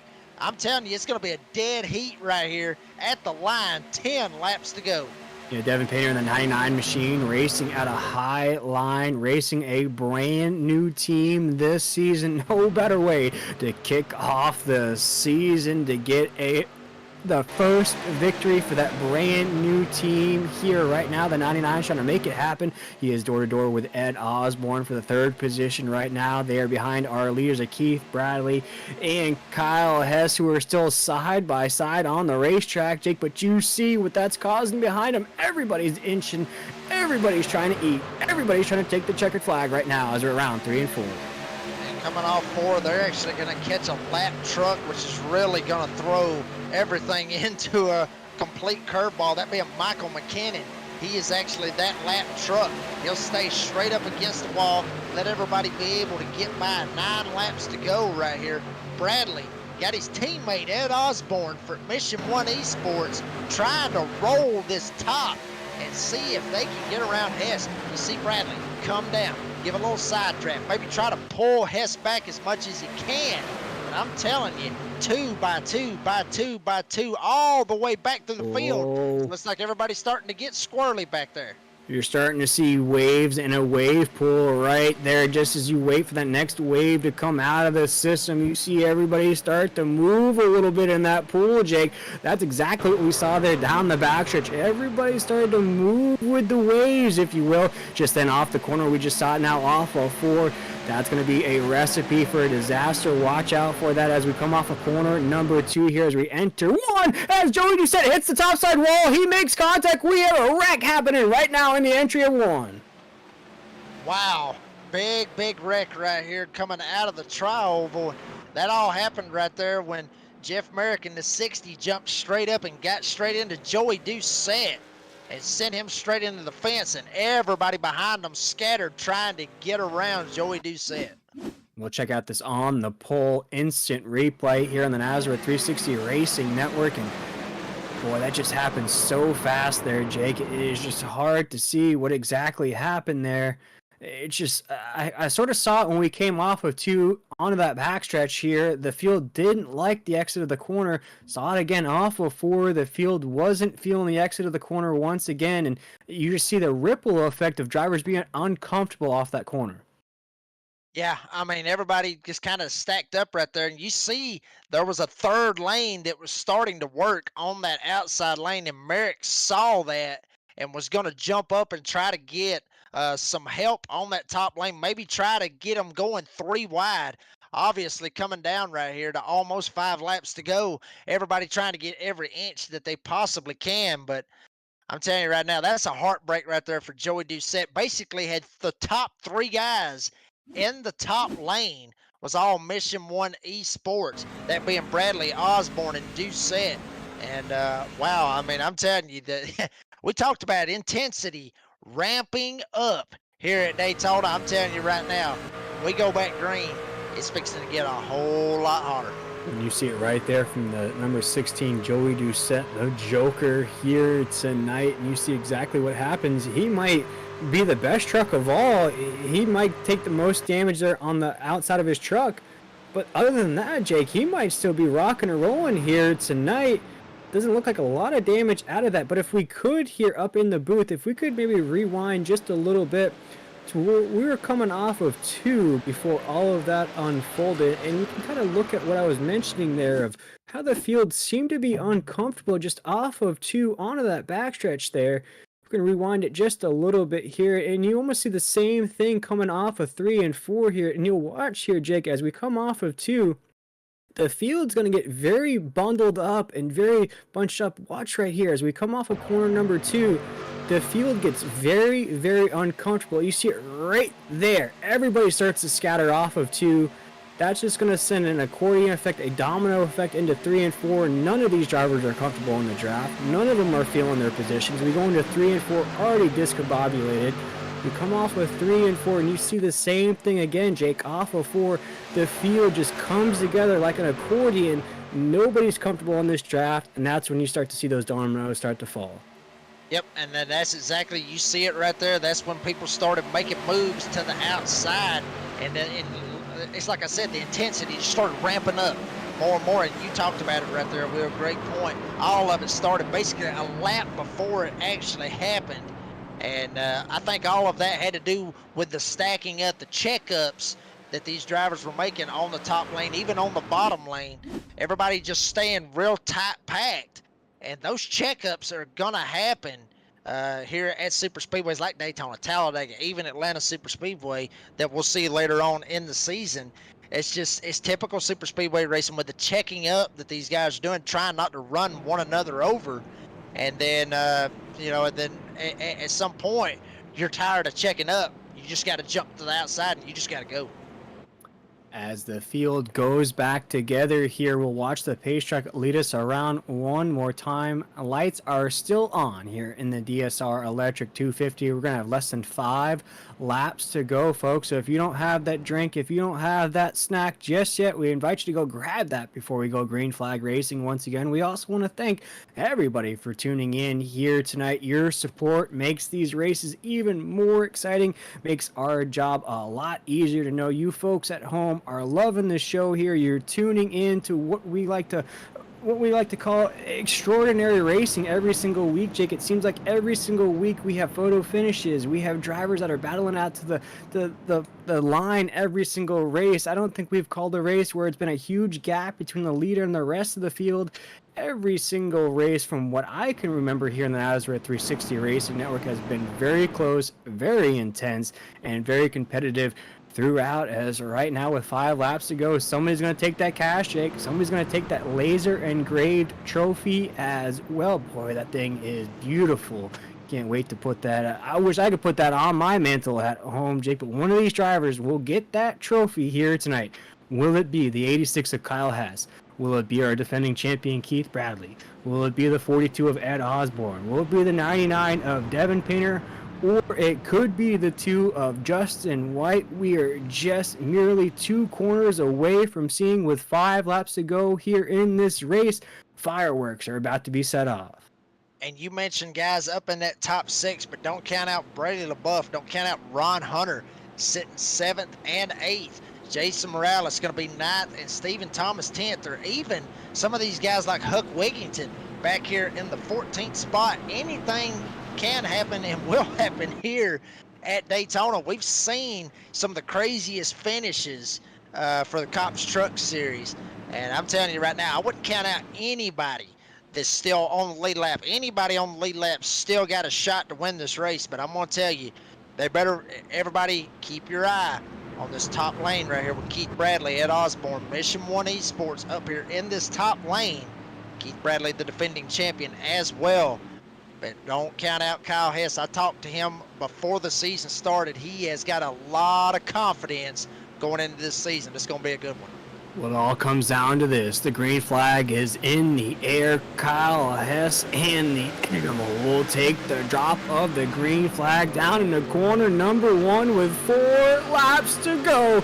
This is it for the DSR Electric 250.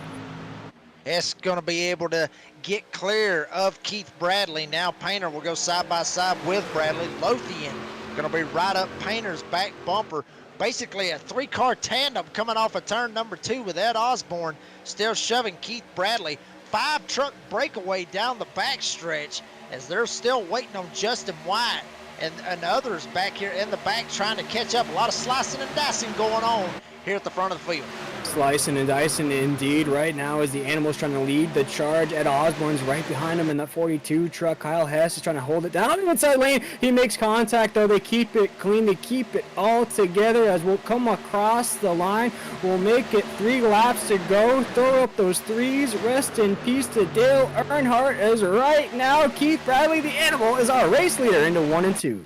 And honestly, that contact right there was just incidental net code, Will. I mean, nobody really jumped down and got into anybody's door. It was just real hard side drafting and net code happened. But Bradley actually getting the opportunity to jump to the bottom of the racetrack. Now Ed Osborne going to be up top with Blake Lothian. Kyle Hess, who was leading the inside lane, now will have to shove Bradley. And check it out, the boss man once again, from 27th all the way up to 6th up here in the outside lane, trying to get the outside lane working with Justin White. 3 wide coming off of turn number 4 as they get ready to come to 2 to go. 2 laps to go here in the DSR Electric 250. We'll crown our first champion of the season. We'll crown our first crown jewel winner as well. Right now, as Keith Bradley, our defending champion, is trying to win this race, he has got Kyle Hess pushing him along. Devin Painter's pushing him along as well. Ed Osborne, the 42 truck, is being pushed along by Blake Lothian, who has virtually come out of nowhere here after fading the midway point of this race. We'll go 3 wide for 3rd into 3 and 4. Jake, this race is crazy. And I'm telling you, if they can get back to the white flag, it will be official. They will not have to worry about a caution, but they're going straight into the fence. No caution yet on the field. Everybody wrecking, coming to the line. No caution still on the Speedway. Still no caution on the Speedway. White flag. Bradley's going to get hung out with Lothian, sticks it straight up the middle with Bradley LaBeouf right behind him. We're racing it out here. No caution flag here on the racetrack. Blake Lothian's going to lead this charge on the inside lane. I'm sure there's going to be a lot to be said about that as the 30 truck of Ron Hunter crashes as well. It's going to leave us 3 trucks down the backstretch right now. Blake Lothian, Brady LaBeouf, and Keith Bradley going to go 1, 2, 3 down the backstretch right now. See who wants to make a move to win the very first race of the season. My goodness, right now is Brady LaBeouf. Oh, he makes contact with the 43. They wreck each other. They wreck each other. All 3 wreck into 3 and 4. Right now is Kyle Hess will lead us off of 4. No, he'll get wrecked. Jason Morales in the 1 will be our champion of the DSR Electric 250. Wow, what a finish. Jake, I cannot believe what we just saw there. Wow. I mean, just so much wrecking going on at one time. Well, we talked about the aggression intensity picking up, and I'll tell you what, they sure as hell made it intensity, and I mean everything. I'm shocked. As much wrecking as we had right there in that last lap, probably the best race that we've ever called here at Nazareth. Absolutely, as Jason Morales will match the finishing position on the side of that truck, the number 1 here tonight in the Concerns of Police Survivors truck. Here, our very first race of the very first brand new title sponsor here. He puts the title sponsor truck in victory lane. He locks himself into the playoffs. He wins that beautiful laser engraved trophy here tonight. He takes the cash moolah as well, as this is going to be a beautiful burnout here on the front stretch as Jason Morales wins here tonight at Daytona. C.O.P.S Truck Series and a C.O.P.S Truck sponsored winning here at Daytona. Folks, you can't make this up, but great drive by Jason Morales. Started 15th all the way up and is going to win this bad boy. Taylor Peacock going to come home in second. Justin Lumpkin, I have not mentioned him all race long, 25th up to 3rd. The animal Keith Bradley going to be able to squeak home a 4th place finish here tonight at Daytona, with Ashley Dodson going to be finishing in the 5th spot. And we look at the 6th position of the 17 truck of Brendan Bullock. Zach Hartwick will finish 7th. Justin White in that 2 will finish 8th. Adam Newton in that 82 will finish 9th. Ron Hunter in that 30 will finish 10th here tonight. Let's run through the rest of our official results. Here we look at Huck Whittington in that 00. He'll finish 11th. Stephen Thomas in that 23. He'll finish 12th. Joey Doucette, the Joker, in that 16 machine will finish right there in the 13th position. Kyle Hess in the 86 will finish 14th. Brady LaBeouf, the boss man himself, will finish 15th. Blake Lothian in that 43 will finish 16th position here tonight. Devin Payne in that 99 will finish 17th. Ed Osborne in that 42 will finish 18th. Cody Knott in that 26 will finish 19th. And Sean Hamilton, a driver who battled it out for the lead most of the night here tonight, Jake, will round out our top 20. Yep, Dana Shepard going to come home 21st. These guys getting involved in some accidents, being 1 lap or more laps down. Shepard being 21st. Eric Zimmerman going to be 22nd. Michael McKinnon, who was up front battling for the for the lead at one point, going to come home 23rd. Jeff Merrick sat on the pole for this race. He's going to finish 24th, 8 laps down. Dane Hagan going to be 25th. Trey Pitts 26th. Ted Wade, 27th. Raul Meza, 28th. Jonathan Munda going to be 29th. And Phil Pappas, that's going to round out the 30 truck field tonight. Wow. Wow, wow, wow, wow, wow. There is no better adjective to describe the finish of the DSR Electric 250. And folks, we're going to step aside for just a quick breather. You do not want to miss these podium finisher interviews. I'm sure there's going to be some mucho caliente words that are said about the finish of this race. We'll be right back here at Daytona.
Welcome back, everybody. We hope you caught a breather from the end of that race here, the DSR Electric 250. What could be said as one of the most exciting, most calamity, most chaotic finishes we've ever had here in the Nazareth 360 Racing Network. And Jake, we talked about it before we went to break here. I'm sure there's going to be some spicy words said there, not only on our microphones here, but also off the track as well. But let's talk to a man who finished inside of the top 3 here tonight through all of that craziness at the end of the race. And that is the 18 machine of Justin Lumpkin. Yep, Justin Lumpkin gonna come home third tonight. Justin, you got a copy, buddy. Yes, sir. Well, Justin, I mean, we didn't. I'll be honest with you. We didn't talk about you that much tonight. Maybe that's a good thing because I've got the commentator curse from what Adam Flieger has said about talking about somebody and then they getting caught up in a wreck. But I mean, what was going through your mind that last lap, everybody wrecking and everything else? What was going through your mind at that point? Well, I am happy you weren't talking about me because I made sure to stay out of all the trouble the best I could. But no, that last lap, man, was kind of crazy. I was on the bottom line coming to the white. Everybody honestly thought there was going to be a yellow with that wreck coming out of 4. But man, on that last lap, I went to make a move and I got closed in on by a couple of trucks and ended up getting a little bit of damage myself. Kept my foot in it and stayed behind the leaders probably a couple seconds, and then I seen the top 3 start wrecking.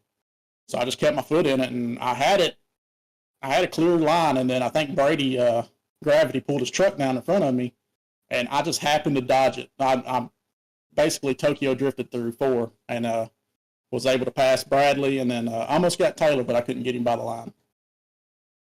Well, I mean, coming into this right here, basically you're going to be sitting in a pretty good points standing, I guess you could say, obviously coming home third.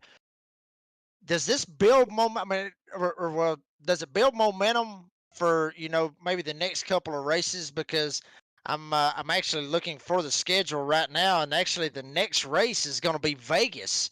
So does that build some momentum for you going into the next race? It does. My strategy on every super speedway is just take it easy and miss everything, and be there at the end. You can't win unless you're there at the end, and having a good finish. And I love Vegas, so I think it gives us a lot of momentum for our team going forward. If I can pull off a good finish, good stage points at Vegas, I think we'll be sitting pretty. Justin Lumpkin, the number 18 entry.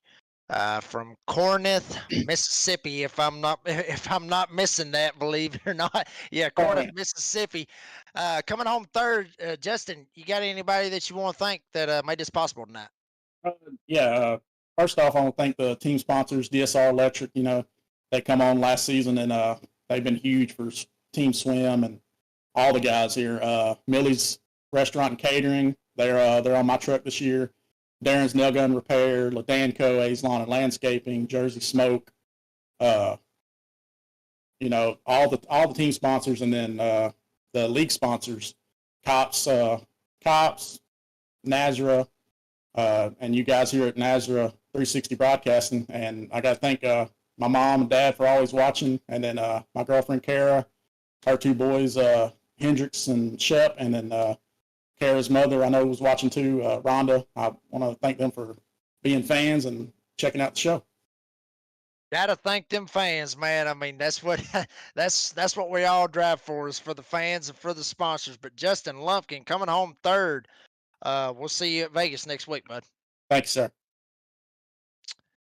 All right, that was Justin Lumpkin coming home third tonight. And Will, have you caught up with Taylor Peacock? I have indeed. The driver of the number 81 machine, Taylor Peacock. Man, I gotta say, you're probably one of the hardest fighters of this race. We saw you up there in the top 5. You avoided all the calamity, all the chaos, all the disaster there on that last lap as well. Tell us how you were able to survive this race and come home with a top 2 finish. Oh man, I don't know where to begin. What an up and down race for me. Man, luck. First off, you gotta have luck on your side when it comes to these races. Man, I don't know what else to say. with that being said, I did have 12x. I was 2x from being DQ'd there. The race, I mean, it started off great. Started mid pack, sort of back a little bit. Made my way up there. Got, I think, 7th stage 1. I wanted the stage points, but I wanted to survive first and foremost. Second stage, I got 2nd, I believe. Right off, I was close for the win right there. And then, we were running down, had a long green flag run going, and we were debating on pitting because everybody was short. I mean, we were, I think, 4/10 to the good, and we had a caution, and we pit, and a lot of guys stayed out, and I lost all my track position. And yeah, I knew it was going to be tough getting back up there with the X's I had, knowing I could get a DQ with 2 more. But kind of the seas kind of parted, you could say, there at the end to get second. I was going to fight for a top 10, and I think I had a top 10 in the bag for sure, but I got lucky there. You know, sometimes you got to make your own luck, and today we did that a little bit. Absolutely. And Taylor, I think you sort of spoke on it there just a little bit. The intensity, the ferocity of this race, it seemed like from the drop of the green flag, you guys were wasting no time even letting the tires warm up here tonight. Did you expect that sort of intensity here tonight? Yeah, man. After the duels, coming into it, we didn't know what to expect, but we had a feeling it was going to be intense white knuckle racing for most of the race, and it definitely was there. That is no kidding about that. As the first race is out of the way, do you shake off a little bit of those jitters, that nervousness heading into week number 2 now, especially with a top 2 finish underneath your belt? As you said, the seas parted for you there on the last lap, but is there a little bit of self-confidence, though? As you mentioned, you did battle it out for the lead there for good portions of this race. You were inside the top 5. Is there anything that you can maybe carry over into week number 2? Just confidence for sure. You know, got momentum on my side, and momentum's big for sure when it comes to racing. You know, super speedways are some of my best tracks. I always look forward to super speedways, but you know, the real season, as they say, begins next week. And you know, I got good teammates this year. You know, been sticking with me, giving me pointers every now and again. So my 1.5 mile package, that's what needs picking up. So, and I think this year, I think I can get her. I think we're gonna get her done a lot better than last year. Definitely get in them playoffs. Absolutely, and you just needed one more position. You would have locked yourself into those playoff races. But Taylor, I feel like that is coming some point this season. But before we let you go here, big congratulations to you on that top 2 finish. But is there anybody you wanted to shout out here tonight, or any sponsors that made this race possible for you? Yeah, definitely got to shout out my teammates. We're missing a couple of the Chris's today, but my teammates there that worked with me, Merck and Ted, always good racing with those guys. Brady, putting this league on. I've been with Nazareth since season 1. I love racing in it. You know, I'm glad he went and got you guys as the broadcast because you guys are killing it. It's always good listening to you guys. You guys do a great job. And not my team owner, John, you know, back for season 2 with him, and you know, I told him this year I'm gonna step my game up and get a lot better points this year. And then my sponsors at up front, Blanchard's Towing. I'm missing some, man. I got to get better at remembering my sponsors. I appreciate all the sponsors we have. We got a handful of them. I apologize now. I will get you a shout out ×2 next time, guys. I apologize for that. But that's about all I got to say. Good to be here. Good to talk to you guys, and I hope to be back next week talking to you again. Yes, sir. You keep performing like that, you might have to have a sheet of sponsors if you keep putting up these podium finishes here in this Friday night series. But Taylor, we appreciate you taking the time with us here, my man. We can't wait to see you next Friday night here. See if you can go back to back with these podium finishes. All right. Hey, I'll talk to you guys then. How about that? Yes, sir. We appreciate it. That was the 81 machine of Taylor Peacock. But Jake, I believe you were down in victory lane where there is a lot of emotion, a lot of elation as well. I know Mr. Lee Murphy, if he was watching here tonight, he's excited. He is ecstatic for our race winner. That is the #1 machine of Jason Morales. Take it away, Jake. Yeah, Jason Rice, this is Jacob Reeves. You got a copy, buddy? Yes, sir. All right. Well, Jason, first question I got for you: this trophy that you're gonna win for this race that you've won tonight, where are you gonna put it? I mean, it's a beautiful trophy. I'm just curious if you've already got the trophy already lined up for a spot.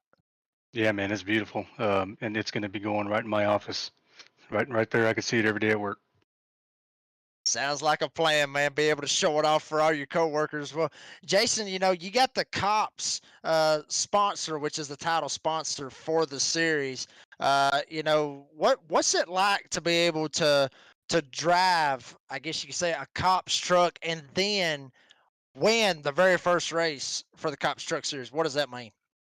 Oh, it's awesome, man. It's a great organization. And, Huck reached out to me last week and told me that they were going to jump on the side of the truck for me. And, I was super happy and honored to be able to do that and to be able to win, the first race of the year with them on the side there, and, run up front with Huck and, get them some good show up there. It's awesome.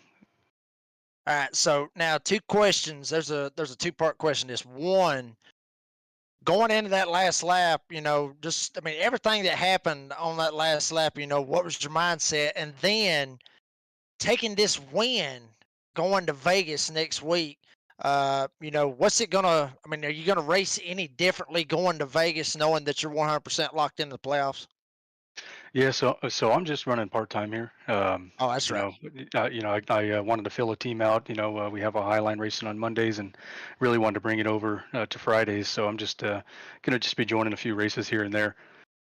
But as far as the way that the last lap went down, I was up behind Kyle when some of the first crash that happened that we thought was gonna be a caution and wasn't.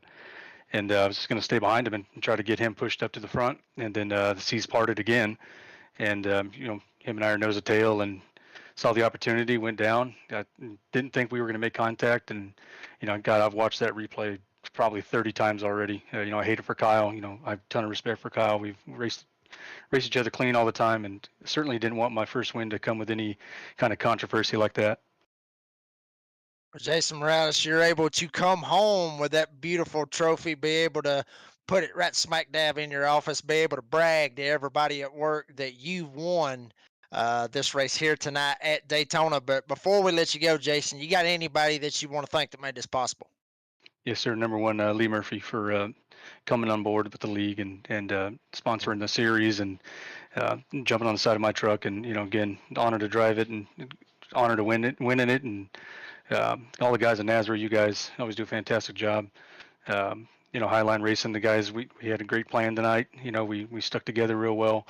We really wanted to get one of these C.O.P.S trucks across victory lane, and we were able to do that.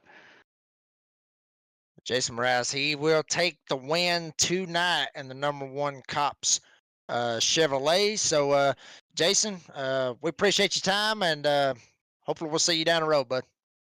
Yes, sir. Thanks, guys. All right, that was Jason Morales winning here tonight at Daytona, and I'm telling you, Will, I mean that last two laps. I mean, he talked about the controversy and everything. Yes, I think that whole 2 laps, that's going to be something that we're going to be talking about for weeks to come. Yeah, and if you're still watching along with us here on the Nazareth 360 Racing Network, we're actually watching those last events play out here, and you'll see Morales head in to the final corner there with Hess. If we could jump back up there to watch our leaders battling it out there, because he just spoke about it there. He didn't want his first victory to come with any kind of controversy there. Of course, there's a little bit of contact made off of the corner between Hess and Jason Morales right there, but it will be Jason Morales, the #1 machine, that wins here tonight. We'll watch it right here. And Jake, from your point of view, being basically a man in the middle here, was there anything that one could have done to avoid contact?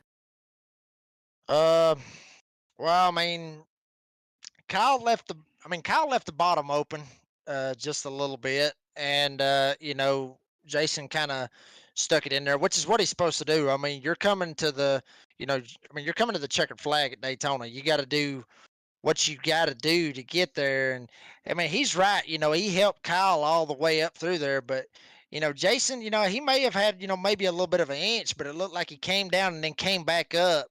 I mean, he's the one that said the controversy. Will, I mean, a lot of people may look at that as, yeah, he straight up dumped him. Maybe it was just racing in that sense. I'm sure Kyle Hess may think differently, and he's got every right to think that as well. So, I mean, yeah, I mean, I'm the man in the middle. I mean, I know we're supposed to call it the way we're supposed to see it, but I mean, it's a tough call.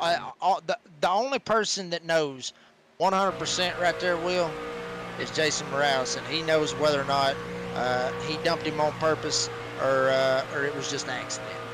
We'll see it right here. This is a perfect shot here from our producer to see the wreck in front of our leaders right there. The one machine's going to go low. It's going to stay behind Kyle Hess there. And you see it right there, Jake. I guess if there was a contact made, it's going to happen just about there. Ooh, that looks now from a different angle, Jake. There might be some different points of view of what actually happened there. As you see them coming off of 4, you do see, now this is just from a broadcaster point of view, the 86 does come down the racetrack just a little bit there.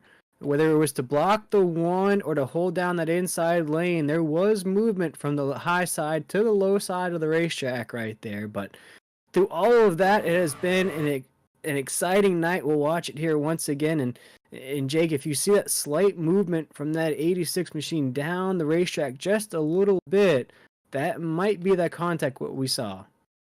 Yeah, I mean, now that we've seen that right there, it looks like, Jason obviously cannot go below that double yellow line. Obviously, we talked about he'll get black flagged for that reason. So, I mean, Jason held his line. And like I said, Kyle's gonna get mad about that one way or another. It doesn't really matter. Obviously, he's going for the win. He's doing what he had to do. But I think when Kyle goes back and maybe looks at that right there from this point, he'll know that it's 2 guys going for the win at Daytona. I mean, like I said, we saw the trophy. We know what the win means. It means it locks you into the playoffs. The trophy's gonna be beautiful. I mean, hell, it looked great on my trophy shelf. So I mean, it is what it is. It's racing at that point. And like I said, Kyle's going to be upset about it, and he's got every right to be upset. But I mean, that's racing, man. I mean, that kind of stuff happens. Absolutely, and as we promised, the fireworks did indeed fly there on the last lap of the DSR Electric 250. We have our first champion here this season. That is the Concerns of Police Survivors part-time driver there, the number 1 machine of Jason Morales. He wins in the very first race of our brand new title sponsor here this season. What a win it was for the number 1 machine. Once again, we want to thank the Concerns of Police Survivors organization for coming on this season. We also want to send a big shout out to Mr. Lee Murphy for being a big contributor, a big donator here this season, covering all sponsorships just for that logo to be on the trucks in honor of his father. We also want to thank the wonderful maker of that beautiful trophy that we've mentioned a few times here tonight. That is Murph's Magical Creations. They actually made a laser engraved trophy that will be sent to Mr. Morales here for winning the first crown jewel race of the season. We invite you again to like, share, and subscribe here on YouTube or Facebook. We also invite you to go follow our pages on Facebook and Twitter at Nazra Racing as well. We have more iRacing action coming at you on Monday night, 9 p.m. Eastern Standard Time. That's the SimRacerHub.com Truck Series. We'll be right back here on Friday nights at Las Vegas. We'll go to Sin City in week number 2, again at 9 p.m. Eastern Standard Time. But for all of us here at the Nazareth 360 Racing Network, myself, William Tiller, Mr. Jake Reeves, and Adam Flieger, we want to send a huge congratulations to Mr. Jason Morales for winning tonight's race, and we want to thank everybody for tuning in here tonight. And we'll see you all on the track soon. Have a great weekend.